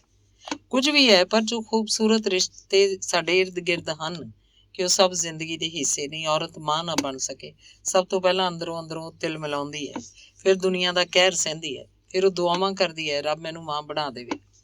ਪਰ ਉਹਨਾਂ ਤੋਂ ਇੰਨੀ ਬੇਰੁਖੀ ਕਿਉਂ? ਕੁਝ ਗੁਣ ਔਰਤਾਂ 'ਚ ਨਹੀਂ, ਕੁਝ ਮਰਦਾਂ 'ਚ ਨਹੀਂ। ਮਰਦ ਵੀ ਨਪੁੰਸਕ ਹੁੰਦੇ ਆ, ਧਰਤੀ ਵੀ ਬਾਂਝ ਹੁੰਦੀ ਹੈ, ਮਾਰੂਥਲ ਵੀ ਸੁੱਕੇ ਹੁੰਦੇ ਆ, ਪਰ ਰਾਤ ਨੂੰ ਪੂਰੀ ਠੰਡਕ ਨਾਲ ਭਰੇ ਹੁੰਦੇ ਆ। ਇਸ ਲਈ ਜੋ ਮਿਲਿਆ ਉਹਨੂੰ ਜੀਵਿਆ ਜਾ ਸਕਦਾ ਹੈ। ਜਿਸ ਅਵਸਥਾ ਤੋਂ ਸ਼ਿਕਾਇਤ ਹੈ ਉਸ ਲਈ ਮੁਕਾਬਲਾ ਕੀਤਾ ਜਾ ਸਕਦਾ ਹੈ, ਪਰ ਇਸ ਵਿਵਸਥਾ ਲਈ ਗੁੱਸਾ ਕਿਉਂ? ਤੁਸੀਂ ਨੌਕਰੀ ਕਰੋਗੇ ਤੇ ਉੱਠੋਗੇ ਤਾਂ ਵੀ, ਨਹੀਂ ਕਰੋਗੇ ਤਾਂ ਵੀ, ਫਿਰ ਗੁੱਸਾ ਕਿਉਂ? ਗੁਲਾਮੀ ਕਿਤੇ। ਹੁਣ ਤੇ ਫੁਲਕਾਰੀ ਦੀ ਕਾਢ ਵਿਹਲੇ ਸਮੇਂ ਨੂੰ ਆਪਸ 'ਚ ਬਿਤਾਉਣ ਲਈ ਹੀ ਕੱਢੀ ਗਈ ਸੀ। ਕਿਤਾਬਾਂ 'ਚ ਔਰਤ ਦਾ ਵਰਣਨ ਫੁੱਲਾਂ ਨਾਲ ਕੀਤਾ ਗਿਆ। ਅਮਰੂਦ ਵਰਗੇ ਸਤਨ, ਟਮਾਟਰ ਵਰਗੀਆਂ ਲਾਲ ਗੱਲਾਂ, ਭਿੰਡੀਆਂ ਵਰਗੀਆਂ ਉਂਗਲਾਂ। ਮੰਨਿਆ ਸੀ ਔਰਤਾਂ ਸਬਜ਼ੀਆਂ ਨਹੀਂ, ਪਰ ਇਹ ਗੱਲ ਲਿਖਦੇ ਯਾਦ ਆਇਆ ਜੇਕਰ ਸਭ ਆਪਣੇ ਕਾਲਜ ਦੇ ਵਕਤ ਯਾਦ ਕਰਨ ਤੇ ਮਰਦਾਂ ਦੇ ਅੰਗਾਂ ਦੇ ਨਾਮ ਤੇ ਚੁਟਕਲੇ ਦਾ ਰਸ ਵੀ ਖੂਬ ਮਾਣਿਆ। ਹਰ ਪਾਸੇ ਗੱਲਾਂ 'ਚ, ਕਿਤਾਬਾਂ 'ਚ, ਫਿਲਮਾਂ 'ਚ ਖਿਲਾਰਾ ਔਰਤਾਂ ਦੇ ਅੰਗਾਂ ਦਾ ਪਿਆ। ਮੈਨੂੰ ਇੱਕ ਗੱਲ ਤੇ ਬਹੁਤ ਹੈਰਾਨੀ ਹੁੰਦੀ ਹੈ, ਜਦੋਂ ਲੇਖਕ ਦੂਜਿਆਂ ਦੀਆਂ ਗਲਤ ਸਤਰਾਂ ਤੇ ਆਪਣੇ ਆਪ ਨੂੰ ਖੜਾ ਵੇਖਦਾ ਤੇ ਹੋਰ ਕੌੜੀ ਬਿਆਨਬਾਜ਼ੀ ਕਰ ਜਾਂਦਾ ਹੈ। ਔਰਤ ਕਿਸੇ ਲਈ ਰੋਟੀ ਵਾਂਗ ਹੋ ਸਕਦੀ ਹੈ, ਪਰ ਉਹ ਖੁਦ ਆਪਣੇ ਆਪ ਨੂੰ ਜਦੋਂ ਉੱਥੇ ਰੱਖ ਕੇ ਦੇਖਦੀ ਹੈ ਤੇ ਮੈਨੂੰ ਘਿਣ ਆਉਂਦੀ ਹੈ। ਤੁਸੀਂ ਆਪਣੀ ਨਜ਼ਰ 'ਚ ਆਪਣੇ ਲਈ ਪਿਆਰੇ ਬਣੋ, ਤਾਂ ਹੀ ਮੂੰਹ ਤੋੜ ਜਵਾਬ ਦੇ ਸਕੋਗੇ। ਸਾਡਾ ਸਾਰਾ ਧਿਆਨ ਮਰਦ ਕੀ ਸੋਚ ਰਿਹਾ, ਕੀ ਕਰ ਰਿਹਾ, ਉਸ ਵੱਲ ਲੱਗਾ। ਮੇਰੀ ਦੋਸਤ ਤੇ ਮੈਂ ਅਕਸਰ ਹੀ ਕਾਰ 'ਚ ਬੈਠ ਕੇ ਰੇਹੜੀ ਤੋਂ ਚਾਹ ਪੀਂਦੇ, ਕਦੇ ਮਟਨ ਵੀ ਕਾਰ ਦੀ ਬੋਨਟ ਤੇ ਰੱਖ ਕੇ ਖਾਂਦੇ, ਠੰਡੀ ਹਵਾ ਦਾ ਝੋਕਾ ਮਹਿਸੂਸ ਕਰਦੇ। ਉਹਨੂੰ ਇੱਕ ਚੀਜ਼ ਨਜ਼ਰ ਆਉਂਦੀ, ਪਰ ਮੈਨੂੰ ਬਿਲਕੁਲ ਵੀ ਨਜ਼ਰ ਨਹੀਂ ਆਉਂਦੀ। ਉਹ ਥੋੜਾ ਡਰੀ ਹੁੰਦੀ। ਉਹਨੂੰ ਲੱਗਦਾ ਆਸ-ਪਾਸ ਦੇ ਜੋ ਮਰਦ ਖੜੇ ਉਹ ਸਾਡੇ ਬਾਰੇ ਗੱਲਾਂ ਬਣਾ ਰਹੇ ਹੋਣੇ, ਪਰ ਮੈਨੂੰ ਇਹ ਸਭ ਨਹੀਂ ਦਿਸਦਾ। ਫਿਰ ਮੇਰੀ ਬਹਿਸ ਤੰਗ ਕਰਦੀ। ਮੈਂ ਪੁੱਛਦੀ, ਤੂੰ ਚਾਹ ਦੀਆਂ ਚੁਸਕੀਆਂ ਨੂੰ ਕਿਉਂ ਮਹਿਸੂਸ ਨਹੀਂ ਕਰਦੀ? ਤੇਰਾ ਧਿਆਨ ਮਰਦ ਦੀ ਚਿੰਤਾ ਕਿਉਂ ਕਰ ਰਿਹਾ? ਉਹ ਗੱਲ ਬਣਾਉਣ ਜਾਂ ਨਾ, ਸਾਨੂੰ ਕੀ ਫਰਕ? ਸਾਡੀ ਔਰਤਾਂ ਦੀ ਜ਼ਿੰਦਗੀ ਮਰਦਾਂ ਤੋਂ ਬਾਹਰ ਕਿਉਂ ਨਹੀਂ ਆ ਰਹੀ? ਔਰਤ ਸੋਚਦੀ ਆਜ਼ਾਦੀ ਇਹ ਸੱਚ ਹੈ ਕਿ ਮੇਰਾ ਕਿਸੇ ਨੂੰ ਚੁੰਮਣ ਲੈਣ ਤੇ ਜੀ ਕੀਤਾ ਤੇ ਮੈਂ ਲੈ ਲਵਾਂ, ਕਿਉਂਕਿ ਮਰਦ ਨੂੰ ਆਜ਼ਾਦੀ ਹੈ। ਮੈਂ ਨਹੀਂ ਮੰਨਦੀ ਕਿ ਸਮਾਜ ਦੀ ਵਿਵਸਥਾ ਬਣਨ ਬਾਅਦ ਮਰਦ ਵੀ ਇਹ ਹੱਕ ਰੱਖਦਾ ਹੈ। ਸ਼ਾਇਦ ਇਸ ਪੂਰਤੀ ਲਈ ਤਵਾਇਫਾਂ ਦੀ ਰਵਾਇਤ ਬਣੀ ਹੋਣੀ ਹੈ। ਇਸ ਰਵਾਇਤ ਦੇ ਖਿਲਾਫ ਉਸਨੇ ਆਵਾਜ਼ ਕੀ ਉਠਾਣੀ ਸੀ, ਉਹ ਆਪ ਰਲਣ ਨੂੰ ਤਿਆਰ ਹੋ। ਅੱਜ ਦੇ ਦੌਰ 'ਚ ਉਹ ਰਲ ਵੀ ਗਈ ਹੈ। ਮੇਰੇ ਨਾਲ ਅਕਸਰ ਹੀ ਵਿਦਿਆਰਥੀ ਜੁੜੇ ਰਹਿੰਦੇ ਹਨ। ਮੇਰੇ ਸਵਾਲੀ ਸੁਭਾਅ ਹੋਣ ਕਰਕੇ ਗੱਲਬਾਤ ਕਰਦੇ ਰਹਿੰਦੇ ਆ। ਇੱਕ ਕੁੜੀ ਨੇ ਅੱਜ ਦੱਸਿਆ ਹੈ, ਅਸੀਂ ਸਭ ਦੋਸਤਾਂ ਨੇ ਸੋਚਿਆ ਵਿਆਹ ਤੇ ਸਿਰਫ ਦਿਖਾਵੇ ਲਈ ਕਰਨਗੇ, ਪਰ ਓਪਨ ਰਿਲੇਸ਼ਨਸ਼ਿਪ ਨਾਲ ਜੀਵਾਂਗੇ। ਅਸੀਂ ਆਦਿਵਾਸੀ ਬਣਨ 'ਚ ਤਿਆਰੀ 'ਚ ਹਾਂ। ਕਾਸ਼ ਉਹ ਸਭ ਬੇਫਜ਼ੂਲ ਪੰਨੇ ਫਾੜ ਦਿੱਤੇ ਜਾਣ ਜਿਨ੍ਹਾਂ ਦਾ ਦਬਾਅ ਅੱਜ ਦੀ ਔਰਤ ਖਾਸ ਤੌਰ ਤੇ ਮਹਿਸੂਸ ਕਰਕੇ ਗਲਤ ਸਹੀ ਦੇ ਚੱਕਰਵਿਊਹ ਨੂੰ ਸਮਝ ਨਹੀਂ ਪਾ ਰਹੀ ਤੇ ख्वाब ਵੀ ਸਿਰਜ ਰਹੀ ਜਿਹਦੀ ਜ਼ਰੂਰਤ ਦਾ ਪਤਾ ਵੀ ਨਹੀਂ। ਅੱਜ ਕੱਲ੍ਹ ਹਰ ਵਰਗ ਦੀ ਔਰਤ ਸੋਚ ਰਹੀ ਕਿ ਉਹ ਵਪਾਰ ਕਰੇ। ਵਪਾਰ ਜਾਂ ਨੌਕਰੀ ਉਹਨਾਂ ਨੂੰ ਇੱਕ ਵੱਖਰਾ ਆਕਾਰ ਦਿੰਦੀ ਹੈ। ਬਾਹਰ ਘੁੰਮਣ ਦੀ ਆਜ਼ਾਦੀ ਮਿਲਦੀ ਹੈ, ਘਰ ਤੋਂ ਛੁੱਟੀ ਮਿਲਦੀ ਹੈ, ਵਗੈਰਾ ਵਗੈਰਾ। ਕੁਝ ਦੀਆਂ ਜ਼ਰੂਰਤਾਂ ਹੁੰਦੀਆਂ ਤੇ ਕੁਝ ਦਾ ਸ਼ੋਸ਼ਾ। ਬਹੁਤ ਅਮੀਰ ਔਰਤਾਂ ਵੀ ਜਦੋਂ ਇਹ ਬੋਲਦੀਆਂ ਕਿ ਸਾਡੇ ਜੀਵਨ ਦੇ ਤੇ ਚਪੜਾਸੀ ਨਾਲੋਂ ਵੀ ਮਾੜਾ ਹੈ, ਤੇ ਮੈਨੂੰ ਬਹੁਤ ਹੈਰਾਨੀ ਹੁੰਦੀ ਹੈ। ਉਹ ਚਾਹੁੰਦੀ ਤੇ ਸਮਾਜ 'ਚ ਵੱਡਾ ਯੋਗਦਾਨ ਪਾ ਸਕਦੀ ਸੀ। ਖੈਰ, ਵਿਸ਼ਾ ਤੇ ਬਹੁਤ ਵਿਸ਼ਾਲ ਹੋ ਜਾਣਾ। ਫਿਰ ਤੋਂ ਵਾਪਸ ਆਉਂਦੇ ਹਾਂ, ਜਿਸ ਕਾਰਨ ਮੈਂ ਫਿਰ ਤੋਂ ਉਲਝ ਗਈ। ਵਿਸ਼ਾਲ ਨਾਲ ਫੋਨ ਤੇ ਗੱਲ ਚੱਲ ਰਹੀ ਸੀ। ਉਹਨੇ ਸਵਾਲ ਕੀਤਾ ਕਿ ਤੇਰਾ ਮਨ ਵੀ ਆਪਣੇ ਜੀਵਨ ਦੇ ਕੰਮਾਂ ਤੋਂ ਛੁੱਟੀ ਚਾਹੁੰਦਾ ਹੈ? ਮੈਂ ਉਲਟਾ ਸਵਾਲ ਕੀਤਾ ਕਿ ਜੀਵਨ ਦੀ ਛੁੱਟੀ ਤਾਂ ਸਿਰਫ ਮੌਤ ਹੈ, ਤੇ ਛੁੱਟੀ ਕਦੋਂ ਮਿਲਣੀ ਰੱਬ ਜਾਣੇ। ਗੱਲ ਫਿਰ ਹਾਸੇ ਮਜ਼ਾਕ ਵੱਲ ਚਲੀ ਗਈ। ਇੱਕ ਚੁੱਪ ਬਾਅਦ ਫਿਰ ਸਵਾਲ, ਕੋਈ ਐਸੀ ਅਵਸਥਾ ਜਿਸ 'ਚ ਮੈਂ ਭਿੱਜਣਾ ਚਾਹੁੰਦੀ ਹੋਵਾਂ? ਕੁਝ ਦੇਰ ਲਈ ਮੈਂ ਜੀਵਨ ਵੱਲ ਝਾਤੀ ਮਾਰਨ ਚਲੀ ਗਈ। ਹਾਂ, ਮੈਂ ਰੋਜ਼ ਹਰ ਪਲ ਜ਼ਿੰਦਗੀ ਦਾ ਜਿਉਣਾ ਚਾਹੁੰਦੀ ਹਾਂ। ਮੈਂ ਕਿਸੇ ਵੀ ਸ਼ਿਕਾਇਤ 'ਚ ਉਲਝਣਾ ਨਹੀਂ ਚਾਹੁੰਦੀ। ਮੈਂ ਚਾਹ ਦੇ ਕੱਪ ਨੂੰ, ਪਾਪੜ ਨੂੰ, ਪੈਸੇ ਨੂੰ, ਮਰਦ, ਬੱਚੇ ਨੂੰ ਕੋਈ ਸ਼ਿਕਾਇਤ ਨਹੀਂ ਕਰਨਾ ਚਾਹੁੰਦੀ। ਮੇਰੀ ਜ਼ਿੰਦਗੀ 'ਚ ਅਮਿਤ ਸੀ ਤੇ ਹੁਣ ਨਹੀਂ ਹੈ। ਮੈਂ ਉਹਨੂੰ ਸ਼ਿਕਾਇਤ ਤੋਂ ਪਾਰ ਖੜਾ ਹੋ ਕੇ ਵੇਖਣਾ ਚਾਹੁੰਦੀ ਹਾਂ। ਜ਼ਿੰਦਗੀ ਦੇ ਮਾੜੇ ਤਜਰਬੇ ਬਾਅਦ ਵੀ ਉਹਨਾਂ ਦੇ ਨਿਸ਼ਾਨਾਂ ਨੂੰ ਪਾਣੀ ਵਾਂਗ ਜੀਵਨ 'ਚ ਉਹ ਵਗਦੇ ਸਕੂਨ ਨਾਲ ਵੇਖਣਾ ਚਾਹੁੰਦੀ ਹਾਂ। ਦੋਸਤ ਚਾਹੇ ਮਰਦ ਹੋਣ ਜਾਂ ਔਰਤਾਂ, ਉਹਨਾਂ ਨਾਲ ਬਿਨਾਂ ਸਵਾਲ ਸੋਚਦੇ ਸਮਾਜ ਨੂੰ ਪਾਸੇ ਰੱਖ ਕੇ ਆਪਣੇ ਇਨਸਾਨ ਹੋਣ ਦੀ ਅਵਸਥਾ ਨੂੰ ਖੂਬ ਜਿਉਣਾ ਚਾਹੁੰਦੀ ਹਾਂ। ਕਦੇ ਕਦੇ ਰੱਸੀ ਤੇ ਸੁੱਕੜੇ ਪਾਏ ਕੱਪੜਿਆਂ ਨੂੰ ਭਿੱਜਦੇ ਦੇਖਦੇ ਹੋਏ, ਚੁੱਲ੍ਹੇ ਤੇ ਰੱਖੀ ਸਬਜ਼ੀ ਤੋਂ ਬੇਖੌਫ ਤੇ ਝਿੜਕਾਂ ਤੋਂ ਖੌਫ ਤੋਂ ਹਮੇਸ਼ਾ ਮੁਕਤ ਹੋ ਕੇ ਭਿੱਜਣਾ ਚਾਹੁੰਦੀ ਹਾਂ। ਔਰਤ ਦਾ ਡਰ ਹੀ ਉਹਦੀ ਕਮਜ਼ੋਰੀ ਹੈ ਤੇ ਮੈਂ ਡਰਨਾ ਨਹੀਂ ਚਾਹੁੰਦੀ। ਮੈਂ ਕਿਸੇ ਸਾਥ ਨਾਲ ਭਿੱਜਣਾ ਚਾਹੁੰਦੀ ਹਾਂ ਜੋ ਆਪਣੀ ਸੋਚ ਦੇ ਹਾਣਦਾ ਰਹੇ ਤੇ ਮੈਂ ਆਪਣੀ, ਤੇ ਮੈਂ ਸਕੂਨ ਨਾਲ ਆਖ ਸਕਦੀ ਹਾਂ ਜੋ ਸੋਚ ਤੇ ਖੁਆਇਸ਼ ਸੀ ਉਹ ਜ਼ਿੰਦਗੀ 'ਚ ਹੈ, ਮੌਜੂਦ ਹੈ। ਮੇਰੀਆਂ ਕਈ ਦੋਸਤ ਅਕਸਰ ਮੈਨੂੰ ਆਖਦੀਆਂ ਹਨ ਕਿ ਅਮਿਤ, ਮਰਿਆ ਤਾਂ ਤੂੰ ਵੱਡੀਆਂ ਵੱਡੀਆਂ ਗੱਲਾਂ ਆਖ ਜਾਂਦੀ ਹੈ, ਪਤਾ ਲੱਗੇ ਜੇ ਕੋਈ ਛੱਡ ਕੇ ਜਾਵੇ। ਦੋਸਤੋ, ਛੱਡ ਕੇ ਜਾਣ ਵਾਲਾ ਤੇ ਚਲਾ ਜਾਂਦਾ, ਪਰ ਜੋ ਜਾਂਦਾ ਹੈ ਉਹ ਮੁੜ ਆਉਣ ਲਈ ਨਹੀਂ ਜਾਂਦਾ। ਔਰਤ ਜਾਂ ਮਰਦ ਕੋਈ ਵੀ ਛੱਡ ਕੇ ਜਾਏ ਤੇ ਦੂਜਾ ਇਨਸਾਨ ਦੇ ਹੰਕਾਰ ਤੇ ਸੱਟ ਵੱਜਦੀ ਹੈ। ਵਿਛੋੜਾ ਇੰਨਾ ਤੰਗ ਨਹੀਂ ਕਰਦਾ ਜਿੰਨੀ ਹਾਰ। ਜਿੰਦਾ ਇਨਸਾਨ ਅੱਗੇ ਸ਼ਾਨ ਨਾਲ ਜੀਣਾ ਹੀ ਤੁਹਾਡੀ ਜਿੱਤ ਹੈ। ਕਿਸੇ ਛੁੱਟੀ ਦਾ ਇੰਤਜ਼ਾਰ ਨਾ ਕਰੋ, ਜਿਉ ਜਿਉਣਾ ਖੁੱਲ ਕੇ ਜੀਓ। ਬਾਰਿਸ਼ ਦਾ ਇੰਤਜ਼ਾਰ ਨਾ ਕਰੋ, ਭਿੱਜੋ ਆਪਣੀ ਖਾਹਿਸ਼ ਨਾਲ ਜੋ ਤੁਹਾਡੇ ਅੰਦਰ ਹੈ। ਬੜਾ ਅਫਸੋਸ ਹੁੰਦਾ ਹੈ ਜਦੋਂ ਜੀਵਨ ਦਾ ਸਾਰਾ ਧੁਰਾ ਮਰਦ ਹੋ ਜਾਂਦਾ ਹੈ। ਸਾਥ ਬਹੁਤ ਪਿਆਰਾ ਲੱਗਦਾ ਹੈ, ਹਮੇਸ਼ਾ ਲੱਗਦਾ ਹੈ, ਪਰ ਉਸ ਸਾਥ ਲਈ ਖੁਦ ਨੂੰ ਸੰਤਾਪ 'ਚ ਲੈ ਜਾਣਾ ਸਹੀ ਨਹੀਂ। ਮਰਦ ਔਰਤ ਨੂੰ ਛੱਡਦਾ ਤੇ ਇੱਕ ਦਿਨ 'ਚ ਹੀ ਨਵੀਂ ਲੈ ਆਉਣ ਦੇ ਦਾਅਵੇ ਕਰਦਾ ਹੈ ਤੇ ਔਰਤ ਵਰ੍ਹਿਆਂ ਤੱਕ ਨਮੋਸ਼ੀ 'ਚ ਡੁੱਬੀ ਰਹਿੰਦੀ। ਇਸ 'ਚ ਗਲਤੀ ਕਿਹਦੀ? ਚਪੇੜ ਸਰੀਰਕ ਤਾਕਤ ਨਾਲ ਨਹੀਂ, ਮਨ ਦੀ ਤਾਕਤ ਨਾਲ ਵੱਜਦੀ ਹੈ। ਜੇਕਰ ਸਾਨੂੰ ਵੀ ਮੁੜ ਕੇ ਚਪੇੜ ਮਾਰਨੀ ਆਉਂਦੀ ਹੁੰਦੀ ਤਾਂ ਸਾਡੇ ਰਿਸ਼ਤੇ ਬਚਣ ਦੀ ਆਸ ਹੁੰਦੀ ਤੇ ਮਰਦ ਨੂੰ ਵੀ ਡਰ ਹੁੰਦਾ ਕਿ ਦੂਜੀ ਔਰਤ ਲੈ ਕੇ ਆਉਣਾ ਆਸਾਨ ਨਹੀਂ। ਇਸ ਕਿਤਾਬ 'ਚ ਇੱਕ ਗੱਲ ਨਾਲ ਮੈਂ ਸਹਿਮਤ ਹਾਂ ਕਿ ਬਹੁਤ ਸਾਰੇ ਦਬਾਅ ਫੌਰੀ ਹੱਲ ਤੇ ਢੰਗ ਸੋਚਦਾ ਹੈ, ਸ਼ਾਇਦ ਇਸ ਲਈ ਕਿ ਔਰਤ ਸਹੀ ਤਰ੍ਹਾਂ ਆਪਣੇ ਹੱਕਾਂ ਨੂੰ ਸਮਝ ਨਹੀਂ ਪਾਈ। ਉਹਨੂੰ ਪਤਾ ਹੀ ਨਹੀਂ ਉਹ ਕਿਹੜੇ ਹੱਕ ਨੇ ਜੋ ਜੀਵਨ ਦੇ ਸਕਦੇ ਤੇ ਉਹਨਾਂ ਨੂੰ ਬਰਾਬਰੀ ਦੇ ਨਾਲ ਨਾਲ ਇਨਸਾਨ ਦਾ ਦਰਜਾ ਦੇ ਸਕਦੇ। ਮੇਰਾ ਜੀਅ ਕਰਦਾ ਇਤਿਹਾਸ ਦੇ ਉਹ ਸਾਰੇ ਪੰਨੇ ਫਾੜ ਦੇਵਾਂ ਜੋ ਔਰਤਾਂ ਦੀਆਂ ਤਰਾਸਦੀਆਂ ਨਾਲ ਲਬਾਲਬ ਹਨ। ਇਹ ਜ਼ਹਿਰ ਦੇ ਬੀਜ ਹੁਣ ਜੋ ਹਰ ਜਗ੍ਹਾ ਬੀਜ ਦਿੱਤੇ ਗਏ ਹਨ, ਜੋ ਬਾਰ-ਬਾਰ ਉੱਡ ਉੱਡ ਕੇ ਸਾਡੇ ਮਨਾਂ ਅੰਦਰ ਖੌਫ ਦੇ ਬੀਜ ਉਗਾ ਲੈਂਦੇ ਹਨ। ਘਰ ਤੇ ਮਰਦ ਤੋਂ ਪਰਾਂ ਜਾ ਕੇ ਹੀ ਆਜ਼ਾਦੀ ਨਹੀਂ ਮਿਲਦੀ। ਆਜ਼ਾਦੀ ਤਾਂ ਬੱਝ ਕੇ ਵੀ ਮਿਲਦੀ ਹੈ। ਭਾਵੇਂ ਪਤੀ ਹੋਵੇ, ਬਾਪ ਜਾਂ ਤੁਹਾਡਾ ਦੋਸਤ। ਇਸ ਤਰ੍ਹਾਂ ਦੀ ਗੰਢ ਬੰਨੋ, ਇਸ ਤਰ੍ਹਾਂ ਭੇਜੋ, ਇਸ ਤਰ੍ਹਾਂ ਦੇ ਵਾਰ ਕਰੋ ਇੱਕ ਦੂਜੇ ਦੇ ਕਿ ਜੋਗ ਵੀ ਰਹੇ ਤੇ ਭੋਗ ਵੀ ਤੇ ਆਜ਼ਾਦ ਵੀ ਹੋ ਜਾਓ। ਸੋਚਿਆ ਸੀ ਇਹਨਾਂ ਸਤਰਾਂ ਤੱਕ ਹੀ ਰੁਕ ਜਾਵਾਂਗੀ, ਪਰ ਪੰਜਾਬ 'ਚ ਰਹਿਣ ਵਾਲੀਆਂ 3 ਕੁੜੀਆਂ ਨੇ ਘਰੋਂ ਭੱਜ ਕੇ ਪੂਰੇ ਦੇਸ਼ ਨੂੰ ਹਿਲਾ ਦਿੱਤਾ ਤੇ ਜੋ ਸੱਚ ਸਾਹਮਣੇ ਆਏ ਉਹਨੂੰ ਹੋਰ ਤਰ੍ਹਾਂ ਦੇ ਸਵਾਲ ਪੈਦਾ ਕਰ ਦਿੱਤੇ। ਕੁੜੀਆਂ ਦਾ ਬਿਆਨ ਸੀ ਉਹ ਘਰ ਦੇ ਕੰਮਾਂ ਤੋਂ ਤੇ ਰੋਕ ਟੋਕ ਦੀ ਜ਼ਿੰਦਗੀ ਤੋਂ ਤੰਗ ਸੀ ਤੇ ਆਜ਼ਾਦੀ ਚਾਹੁੰਦੀਆਂ ਸੀ। ਮੈਂ ਹੁਣ ਪੁੱਛ ਸਕਦੀ ਹਾਂ ਕਿ ਆਜ਼ਾਦੀ ਦੇ ਅਰਥ ਸਾਨੂੰ ਸਭਨਾਂ ਨੂੰ ਪਤਾ ਵੀ ਹੈ। ਚੁੰਨੀ ਸੋਚ ਨੇ ਓੜ ਰੱਖੀ ਹੈ, ਇਹਨੂੰ ਮਿਟਾ ਲਓ। ਜਿਸਮ ਤੇ ਚੁੰਨੀ ਦਾ ਫੇਰ ਕਦੇ ਬੋਝ ਨਹੀਂ ਰਹਿਣਾ। ਧੰਨਵਾਦ। ਜੋਤੀ ਬਾਵਾ ਦੀ ਪੁਸਤਕ ਖਿਲਾਫੇ ਦਸਤੂਰ ਦਾ ਅਖੀਰਲਾ ਅੰਗ, ਕਵਿਤਾ ਝੂਠੀ ਨਹੀਂ। ਖੁਸ਼ਵੰਤ ਸਿੰਘ ਲਿਖਦਾ ਹੈ ਕਿ ਜੇਕਰ ਤੁਸੀਂ ਰੋਜ਼ ਨੇਮ ਨਾਲ ਜਾਂ 2 ਜਾਂ 3 ਘੰਟੇ ਲਿਖਣ ਦਾ ਅਭਿਆਸ ਕਰਦੇ ਹੋ ਤਾਂ ਤੁਸੀਂ ਚੰਗੇ ਲਿਖਾਰੀ ਬਣ ਸਕਦੇ ਹੋ। ਅੰਮ੍ਰਿਤਾ ਪ੍ਰੀਤਮ ਆਖਦੀ ਹੈ ਕਿ ਜਦੋਂ ਵੀ ਮੇਰੇ ਅੰਦਰ ਕੋਈ ਨਵਾਂ ਅਹਿਸਾਸ ਉੱਭਰਦਾ ਹੈ ਉਸ ਵੇਲੇ ਹੀ ਮੈਂ ਕਾਗਜ਼ ਦੇ ਹਵਾਲੇ ਕਰਦੀ ਹਾਂ, ਭਾਵੇਂ ਰਾਤ ਦੇ 2 ਕਿਉਂ ਨਾ ਵੱਜੇ ਹੋਣ। ਉਹ ਕਹਿੰਦੀ ਹੈ ਕਿ ਉਹ ਨਿੱਠ ਕੇ ਕਵਿਤਾ ਨਹੀਂ ਲਿਖ ਸਕਦੀ। ਦੋਵੇਂ ਨਾਮਵਰ ਹਸਤੀਆਂ ਹਨ। ਦੋਵਾਂ ਦੇ ਕਥਨ ਦੀ ਉਲਝਣ ਮੇਰੇ ਦਿਮਾਗ 'ਚ ਚੱਲ ਹੀ ਰਹੀ ਸੀ ਕਿ ਇੱਕ ਵਾਰਤਾਲਾਪ 'ਚ ਮੈਨੂੰ ਹਿੱਸਾ ਲੈਣਾ ਪਿਆ ਜਿਹਦਾ ਵਿਸ਼ਾ ਸੀ ਕਿ ਸਾਹਿਤ ਕਿਤੇ ਨਾ ਕਿਤੇ ਝੂਠਾ ਹੁੰਦਾ ਜਾ ਰਿਹਾ ਹੈ, ਖਾਸ ਤੌਰ ਤੇ ਕਵਿਤਾ, ਜਿਸ ਕਰਕੇ ਸਭ ਕੁਝ ਮਸਨੂਈ ਜਿਹਾ ਲੱਗਦਾ ਅੱਜ ਕੱਲ੍ਹ। ਮੈਂ ਆਪਣੇ ਆਪ ਨਾਲ ਅੰਤਰ ਸੰਵਾਦ ਕਰਨ ਲੱਗ ਪਈ ਕਿ ਸੱਚਮੁੱਚ ਕਵਿਤਾ ਝੂਠੀ ਹੋ ਗਈ ਹੈ। ਪੁਰਾਣੇ ਤੇ ਨਵੇਂ ਕਵੀਆਂ ਦੀਆਂ ਕਿਤਾਬਾਂ ਨੇ ਮੇਰੇ ਪੜ੍ਹਨ ਮੇਜ਼ ਤੇ ਘੇਰਾ ਪਾ ਲਿਆ। ਮਨ ਨੇ ਮੁੱਢ ਤੋਂ ਸਵਾਲ ਕੀਤਾ ਕਿ ਕਵਿਤਾ ਕੀ ਹੈ, ਇਨਸਾਨ ਕਵਿਤਾ ਕਿਉਂ ਲਿਖਦਾ ਹੈ। ਖੁਦ ਨੂੰ ਸਵਾਲ ਜਵਾਬ ਦੇ ਘੇਰੇ 'ਚ ਪਾ ਲਿਆ ਸੀ ਮੈਂ।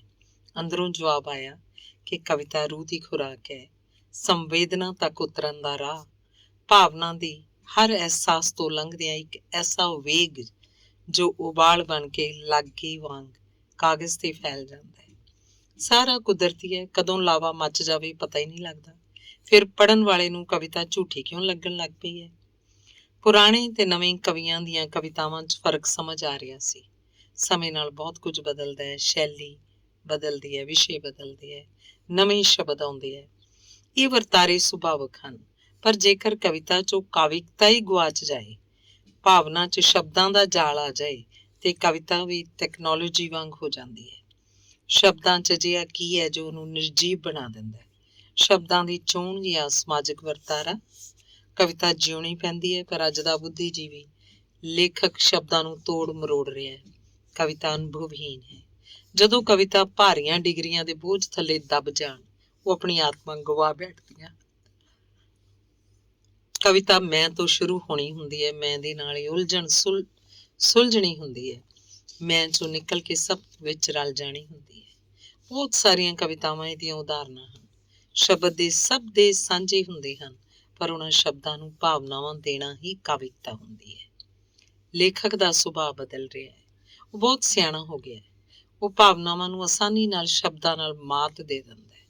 ਉਹ ਪਹਿਲਾਂ ਹੀ ਨਿਸ਼ਚਿਤ ਕਰ ਲੈਂਦਾ ਹੈ ਕਿ ਕਿੰਜ ਦੇ ਵਿਸ਼ੇ ਤੇ ਲਿਖਿਆ ਜਾਏ ਜੋ ਪਾਠਕਾਂ ਨੂੰ ਭਾਵੁਕ ਕਰ ਜਾਏ, ਉਹਨੂੰ ਪ੍ਰਸਿੱਧੀ ਦਿਵਾ ਜਾਏ। ਪਾਠਕ ਭਰਮ ਜਾਲ 'ਚ ਕੁਝ ਪਲ ਲਈ ਤੇ ਭਾਵੁਕ ਹੋ ਜਾਂਦਾ ਹੈ, ਪਰ ਇਹ ਤਿਲਿਸਮ ਬਹੁਤ ਜਲਦੀ ਟੁੱਟ ਵੀ ਜਾਂਦਾ ਹੈ, ਜਿਸ ਕਰਕੇ ਕਵਿਤਾ ਲੰਬੀ ਉਮਰ ਨਹੀਂ ਭੋਗਦੀ। ਇੱਕ ਕਵੀ ਨੇ ਕਿਹਾ ਸੀ, ਸਟੇਜ ਤੇ ਜਾਣ ਤੋਂ ਪਹਿਲਾਂ ਉਹ ਸ਼ੀਸ਼ੇ ਅੱਗੇ ਕਵਿਤਾ ਬੋਲਣ ਦਾ ਅਭਿਆਸ ਕਰਦਾ ਹੈ। ਜੇਕਰ ਕਵਿਤਾ ਅੰਦਰੋਂ ਨਿਕਲੀ ਹੈ ਤੇ ਸਭ ਨੂੰ ਅਭਿਆਸ ਦੀ ਜ਼ਰੂਰਤ, ਤਾਂ ਉਹਨੂੰ ਅਭਿਆਸ ਦੀ ਜ਼ਰੂਰਤ ਨਹੀਂ ਹੋ ਸਕਦੀ। ਸਟੇਜ ਤੇ ਬੋਲਦੇ ਥਿਰਕ ਵੀ ਜਾਓ ਤੇ ਉਹ ਤੁਹਾਡਾ ਸਾਥ ਦਿੰਦੀ ਹੈ। ਕਵਿਤਾ ਪਰਫਾਰਮ ਨਹੀਂ ਕੀਤੀ ਜਾ ਸਕਦੀ। ਅੱਜ ਕੱਲ੍ਹ ਕਿਤਾਬਾਂ ਇਸ ਲਈ ਪੜ੍ਹੀਆਂ ਜਾਂਦੀਆਂ ਹਨ ਕਿ ਜਾਣਕਾਰੀ ਵੱਧ ਸਕੇ, ਸ਼ੈਲੀ ਵਿਸ਼ੇ ਚੋਰੀ ਕੀਤੇ ਜਾ ਸਕਣ, ਲੋਕਾਂ ਅੱਗੇ ਰੋਹ ਪਾਇਆ ਜਾ ਸਕੇ ਕਿ ਉਹ ਕਿਤਾਬਾਂ ਪੜ੍ਹਦਾ ਹੈ। ਪਰ ਮੇਰਾ ਅਨੁਭਵ ਹੈ ਕਿ ਸੋਚ ਤੇ ਭਾਵਨਾਵਾਂ ਉਹ ਫੜ ਹੀ ਨਹੀਂ ਰਿਹਾ। ਤਾਈਓ ਜਦੋਂ ਲਿਖਦਾ ਹੈ ਉਹ ਨਿਰਜੀਵ ਜਿਹਾ ਲੱਗਦਾ ਹੈ। ਉਹਦੀ ਕਵਿਤਾ ਉਚੇਚ ਹੱਥੋਂ ਮਾਰੀ ਜਾਂਦੀ ਹੈ। ਬਿੰਬਾਂ ਦੇ ਇਰਦ ਗਿਰਦ ਉਹ ਮਿੰਟਾਂ 'ਚ ਕਵਿਤਾ ਬੁਣ ਲੈਂਦਾ ਹੈ। ਥੋੜ੍ਹੇ ਜਿਹੇ ਅਭਿਆਸ ਨਾਲ ਉਹ ਇਸ ਲੇਖਣੀ ਦਾ ਮਾਹਰ ਹੋ ਜਾਂਦਾ ਹੈ, ਕਿਉਂਕਿ ਹਰ ਬਿੰਬ ਕੋਲੋਂ ਕਈ ਕੋਣ ਹੁੰਦੇ ਹਨ ਤੇ ਉਹਨੂੰ ਤਰ੍ਹਾਂ ਤਰ੍ਹਾਂ ਨਾਲ ਪ੍ਰਯੋਗ ਕੀਤਾ ਜਾ ਸਕਦਾ ਹੈ। ਅਜਿਹੀ ਕਵਿਤਾ ਦਾ ਇੱਕੋ ਫਾਇਦਾ ਹੈ ਕਿ ਉਹ ਭਾਸ਼ਾ ਦੇ ਪ੍ਰਯੋਗ ਨੂੰ ਸਮਾਉਣ ਲਈ ਸਹਾਇਕ ਹੈ। ਅਕਾਦਮਿਕ ਯੋਗਤਾ ਵਾਲੇ ਕਵੀ ਸਹਿਜ ਲਿਖੀ ਕਵਿਤਾ ਦੀ ਧੱਜੀਆਂ ਉਡਾ ਰਹੇ ਹਨ। ਵੱਡੇ ਵੱਡੇ ਪਰਚਿਆਂ ਰਾਹੀਂ ਉਹ ਤੁਹਾਡੀ ਸੋਚ ਤੇ ਭਾਵਨਾਵਾਂ ਦੇ ਛੱਕੇ ਉਡਾ ਦਿੰਦੇ ਹਨ। ਕਵਿਤਾ ਤੇ ਕਵੀ ਦੋਨੋਂ ਗਾਇਬ ਹੋ ਜਾਂਦੇ ਹਨ। ਵੈਸੇ ਕਵਿਤਾ ਤੇ ਪਰਚੇ ਪੜ੍ਹੇ ਕਿਉਂ ਜਾਂਦੇ ਹਨ? ਸ਼ਿਵ ਨੇ ਆਪਣੀ ਰੂਹ ਨਾਲ ਕਵਿਤਾਵਾਂ ਲਿਖੀਆਂ ਜੋ ਅੱਜ ਵੀ ਜਿੰਦਾ ਹਨ। ਅੱਜ ਦੀ ਪੀੜ੍ਹੀ ਵੀ ਉਹਨੂੰ ਜਾਣਦੀ ਹੈ। ਇਹਦੀ ਇੱਕ ਵਜ੍ਹਾ ਹੋਰ ਵੀ ਹੈ ਕਿ ਉਹ ਕਵਿਤਾ ਸਟੇਜ ਤੇ ਪਰਫਾਰਮ ਨਹੀਂ ਸੀ ਕਰਦਾ। ਕਵਿਤਾ ਉਹਦੇ ਅੰਦਰ ਸੀ, ਜੋ ਉਹ ਸਟੇਜ ਤੇ ਵੀ ਜਿਉਂ ਲੈਂਦਾ ਸੀ। ਕਵਿਤਾ ਨੂੰ ਵੀ ਸ਼ਿਕਾਇਤ ਹੈ ਤੇ ਇਨਸਾਨ ਜਾਤ ਨੂੰ ਵੀ। ਔਰਤ ਕਵੀ ਦੀ ਕਵਿਤਾ ਦੇ ਭਰਮ ਜਾਲ 'ਚ ਆ ਜਾਂਦਾ ਹੈ। ਜਦੋਂ ਇਹ ਜਾਲ ਟੁੱਟਦਾ ਹੈ, ਉਹ ਆਪ ਵੀ ਟੁੱਟ ਜਾਂਦੀ ਹੈ ਤੇ ਫਿਰ ਦੋਸ਼ 'ਚ ਖੁੰਦਕੀ ਵਰਤਾਰਾ ਕਰਦੀ ਹੈ। ਮਰਦ ਔਰਤ ਦੀ ਤਰਸਯੋਗ ਅੱਖਰ ਤੇ ਬਹਿਕ ਜਾਂਦਾ ਹੈ। ਜਦੋਂ ਇਹ ਅੱਖਰ ਤਲਖ ਹੁੰਦੇ ਤੇ ਉਹ ਵੀ ਟੁੱਟ ਜਾਂਦਾ ਹੈ। ਔਰਤਾਂ ਦੀ ਸ਼ਿਕਾਇਤ ਹੈ ਕਿ ਉਹ ਬਿਸਤਰ ਤੇ ਲੈ ਜਾਣ ਲਈ ਲਿਖਦਾ ਹੈ। ਮਰਦ ਦੀ ਸ਼ਿਕਾਇਤ ਹੈ ਕਿ ਭਾਵੁਕ ਕਰਨ ਲਈ ਲਿਖਦੀ ਹੈ। ਦੋਵੇਂ ਹੀ ਭਰਮ ਜਾਲ 'ਚ ਫਸਦੇ ਹੈ। ਇਲਜ਼ਾਮਾਂ 'ਚ ਘਿਰੀ ਕਵਿਤਾ ਕੀ ਸੱਚੀ ਹੋ ਸਕਦੀ ਹੈ? ਜਦੋਂ ਕਵਿਤਾ ਸਿਰਫ ਕਲਪਨਾ 'ਚੋਂ ਲਿਖੀ ਜਾਏਗੀ ਤੇ ਉਹ ਬਾਰ-ਬਾਰ ਸਹੀ ਗਲਤ ਜਾਂ ਅਸੀਂ ਆਖ ਸਕਦੇ ਹਾਂ ਪੱਥਰ ਨੂੰ ਰਗੜ ਕੇ ਤਿਆਰ ਕੀਤੇ ਬੁੱਤ ਵਾਂਗ ਹੋ ਜਾਏਗੀ। ਤਰਸ਼ੀ ਸੋਚ ਜਾਂਦੀ ਹੈ, ਸਾਜ਼ੋ ਸਜ਼ਾ ਨਹੀਂ। ਜਦੋਂ ਤੁਸੀਂ ਸਮਾਜ 'ਚ ਕੋਈ ਉਚਾਈ ਛੂਹਣੀ ਹੋਵੇ ਜਾਂ ਤੁਹਾਡਾ ਨਿਸ਼ਾਨਾ ਇੱਕ ਫੇਮ ਹੋਵੇ, ਤਾਂ ਤੁਹਾਡੇ ਕੰਮ ਵਿੱਚ ਸ਼ਿਲਪਕਾਰੀ ਆਉਣੀ ਲਾਜ਼ਮੀ ਹੋ ਜਾਂਦੀ ਹੈ। ਇਸ ਲਈ ਲੇਖਕ ਆਪਣੀ ਕਿਤਾਬ ਰਚਨ ਵੇਲੇ ਆਪਣੀਆਂ ਰਚਨਾਵਾਂ ਨੂੰ ਤਰਾਸ਼ਣ ਲਈ ਆਪ ਤੇ ਹਥੌੜੀ ਚੁੱਕੀ ਫਿਰਦਾ ਹੈ। ਨਾਲ ਦੇ ਨਾਲ ਮਸ਼ਹੂਰ ਲੁਹਾਰਾਂ ਨੂੰ ਵੀ ਨਿਯੋਤਾ ਦਿੰਦਾ ਹੈ। ਇਸ ਤਰ੍ਹਾਂ ਮਿਲ ਕੇ ਤਰਾਸ਼ਿਆ ਬੁੱਤ ਤਾਂ ਭਾਵੇਂ ਖੂਬਸੂਰਤ ਬਣ ਜਾਂਦਾ ਹੈ, ਉਹ ਰਹਿੰਦਾ ਬੁੱਤ ਹੀ ਹੈ। ਬਾਬਾ ਨਾਨਕ ਅਸਲੀ ਕਵੀ ਸੀ। ਉਹ ਕਵਿਤਾ ਜਿਉਂਦਾ ਸੀ। ਭਾਸ਼ਾ ਉਸ ਲਈ ਸੱਚ ਵਿਅਕਤ ਕਰਨ ਦਾ ਢੰਗ ਮਾਤਰ ਸੀ। ਬੁੱਲੇ ਸ਼ਾਹ ਵਰਗੇ ਲੋਕਾਂ ਦੀ ਅੱਖਰਾਂ 'ਚ ਰੂਹ ਵਸਦੀ ਸੀ, ਕਿਉਂਕਿ ਉਹਨਾਂ ਦੀ ਸੋਚ ਵਿੱਚ ਨਹੀਂ ਸੀ ਉਪਲਬਧੀਆਂ, ਝੂਠੀ ਪ੍ਰਸ਼ੰਸਾ, ਤਾੜੀਆਂ ਦੀ ਗੂੰਜ। ਅਮਰੀਕਾ 'ਚ ਬਹੁਤ ਘੱਟ ਕਵਿਤਾ ਦੀਆਂ ਕਿਤਾਬਾਂ ਛਪਦੀਆਂ ਹਨ।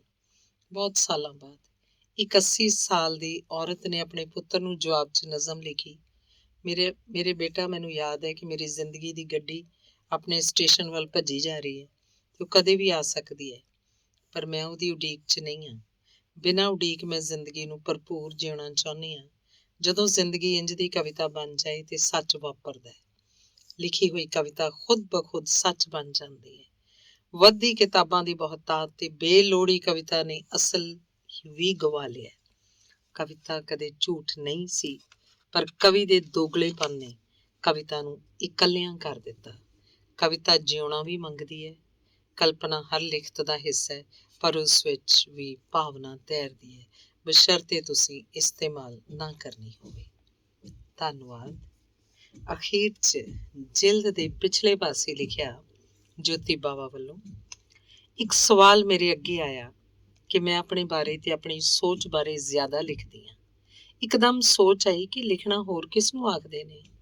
ਮੈਂ ਆਪਣੀ ਲਿਖਤ ਬਾਰੇ ਕੁਝ ਹੋਰ ਸੋਚਣ ਹੀ ਲੱਗੀ ਸੀ। ਫਿਰ ਖਿਆਲ ਆਇਆ ਕਿ ਜੀਵਨ ਹਮੇਸ਼ਾ ਆਪਣੇ ਆਪ ਤੋਂ ਸ਼ੁਰੂ ਹੁੰਦਾ ਹੈ, ਹੌਲੀ ਹੌਲੀ ਬਾਹਰ ਨਿਕਲਦਾ ਹੈ, ਆਪਣੇ ਆਲੇ ਦੁਆਲੇ ਦੇ ਵਰਤਾਰੇ ਨੂੰ ਦੇਖਦਾ, ਜਿਉਂਦਾ, ਹੰਡਾਉਂਦਾ, ਸਹਿੰਦਾ, ਫਿਰ ਵਾਪਸ ਆਪਣੇ ਅੰਦਰ ਵੱਲ ਨੂੰ ਪਰਤਦਾ। ਕੁਝ ਭਰੇ ਹੋਏ ਮਨ ਕਾਗਜ਼ਾਂ 'ਚ ਸਭ ਉਕੇਰ ਦਿੰਦੇ ਤੇ ਉਹ ਬਹੁਤ ਸਾਰਿਆਂ ਦੀ ਦਿਲਾਂ ਦੀ ਜ਼ੁਬਾਨ ਬਣ ਜਾਂਦੀ। ਜੋ ਕੁਝ ਨਾ ਆਖ ਸਕਦੇ ਉਹ ਘੁਟਨ ਦਾ ਸ਼ਿਕਾਰ ਹੋ ਜਾਂਦੇ। ਯਕੀਨ ਮੰਨਣਾ, ਜਦੋਂ ਆਪਣੀ ਘੁਟਨ ਕਿਸੇ ਹਰਫਾਂ 'ਚ ਉੱਕਰੀ ਦੇਖਦੇ, ਉਹ ਬਹੁਤ ਸਕੂਨ ਹਾਸਲ ਕਰਦੇ। ਇਤਿਹਾਸ 'ਚ ਜੋ ਵੀ ਲਿਖਿਆ ਗਿਆ, ਉਹਦਾ ਸਫ਼ਰ ਇੱਕ ਇਨਸਾਨ ਤੋਂ ਹੀ ਸ਼ੁਰੂ ਹੋਇਆ। ਸਾਡੇ ਗੁਰੂ ਪੈਗੰਬਰ ਵੀ ਮੈਂ ਤੋਂ ਚੱਲੇ ਤੇ ਸਾਰਿਆਂ 'ਚ ਰਲੇ। ਕਿੰਨੇ ਲੇਖਕ ਆਏ ਚਲੇ ਗਏ, ਪਰ ਜਿੰਦਾ ਕੁਝ ਕੁ ਬਚੇ। ਉਹੀ ਅੱਜ ਜਿੰਦਾ ਨੇ ਜਿਨ੍ਹਾਂ ਨੇ ਸਾਹਿਤ ਨੂੰ ਕੁਝ ਵੱਖਰਾ ਦਿੱਤਾ, ਜਿਨ੍ਹਾਂ ਨੇ ਆਪਣੇ ਸੁਰਾਂ 'ਚ ਸਾਹਿਤ ਨੂੰ ਢਾਲਿਆ, ਜਿਨ੍ਹਾਂ ਨੇ ਨਾਮਵਰ ਹਸਤੀਆਂ ਨੂੰ ਆਪਣੀਆਂ ਕਲਾ ਕਿਰਤਾਂ 'ਚ ਢਾਲਿਆ। ਸ਼ਿਵ ਅੱਜ ਵੀ ਹਰ ਵਰਗ 'ਚ ਧੜਕਦਾ, ਉਹ ਗੀਤਕਾਰਾਂ ਦੀ ਆਵਾਜ਼ 'ਚ ਵੀ ਧੜਕਦਾ। ਇੱਕ ਸਾਹਿਤ ਨਾਲ ਕਿੰਨਾ ਕੁਝ ਜੁੜ ਜਾਂਦਾ, ਡਰਾਮਾ, ਮੂਵੀ, ਗੀਤ, ਸੰਗੀਤ, ਹੋਰ ਵੀ ਕਿੰਨਾ ਕੁਝ। ਸਾਰੀਆਂ ਵਿਧੀਆਂ ਨੂੰ ਸਿਰਫ ਸਾਹਿਤ ਹੀ ਆਪਸ 'ਚ ਜੋੜਦਾ ਹੈ। ਸ਼ਿਵ ਨੇ ਜਿੰਨਾ ਵੀ ਦਰਦ ਲਿਖਿਆ, ਉਹਦੇ ਆਪਣੇ ਅੰਦਰੋਂ ਨਿਕਲਿਆ। ਸਵੈ ਜੀਵਨੀਆਂ ਨੇ ਇਤਿਹਾਸ ਨੂੰ ਕਈ ਦਿਸ਼ਾਵਾਂ ਦਿੱਤੀਆਂ। ਆਪਣੀ ਲੇਖਣੀ 'ਚ ਜੋ ਆਪਣੀ ਗੱਲ ਨਹੀਂ ਕਰ ਸਕਦਾ, ਆਪਣੀ ਸੋਚ ਨੂੰ ਸਵਾਲ ਨਹੀਂ ਕਰ ਸਕਦਾ, ਆਪਣੇ ਨਜ਼ਰੀਏ ਨੂੰ ਦੁਫਾੜ ਨਹੀਂ ਕਰ ਸਕਦਾ, ਉਹ ਪੂਰਾ ਸੱਚ ਵੀ ਨਹੀਂ ਲਿਖ ਸਕਦਾ। ਬੰਦ ਕਮਰੇ ਤੇ ਅਨੁਭਵਾਂ ਤੋਂ ਸੱਖਣਾ ਸਾਹਿਤ ਚੰਦ ਦਿਨਾਂ ਦਾ ਮਹਿਮਾਨ ਹੁੰਦਾ ਹੈ। ਜੋਤੀ ਬਾਵਾ। ਧੰਨਵਾਦ।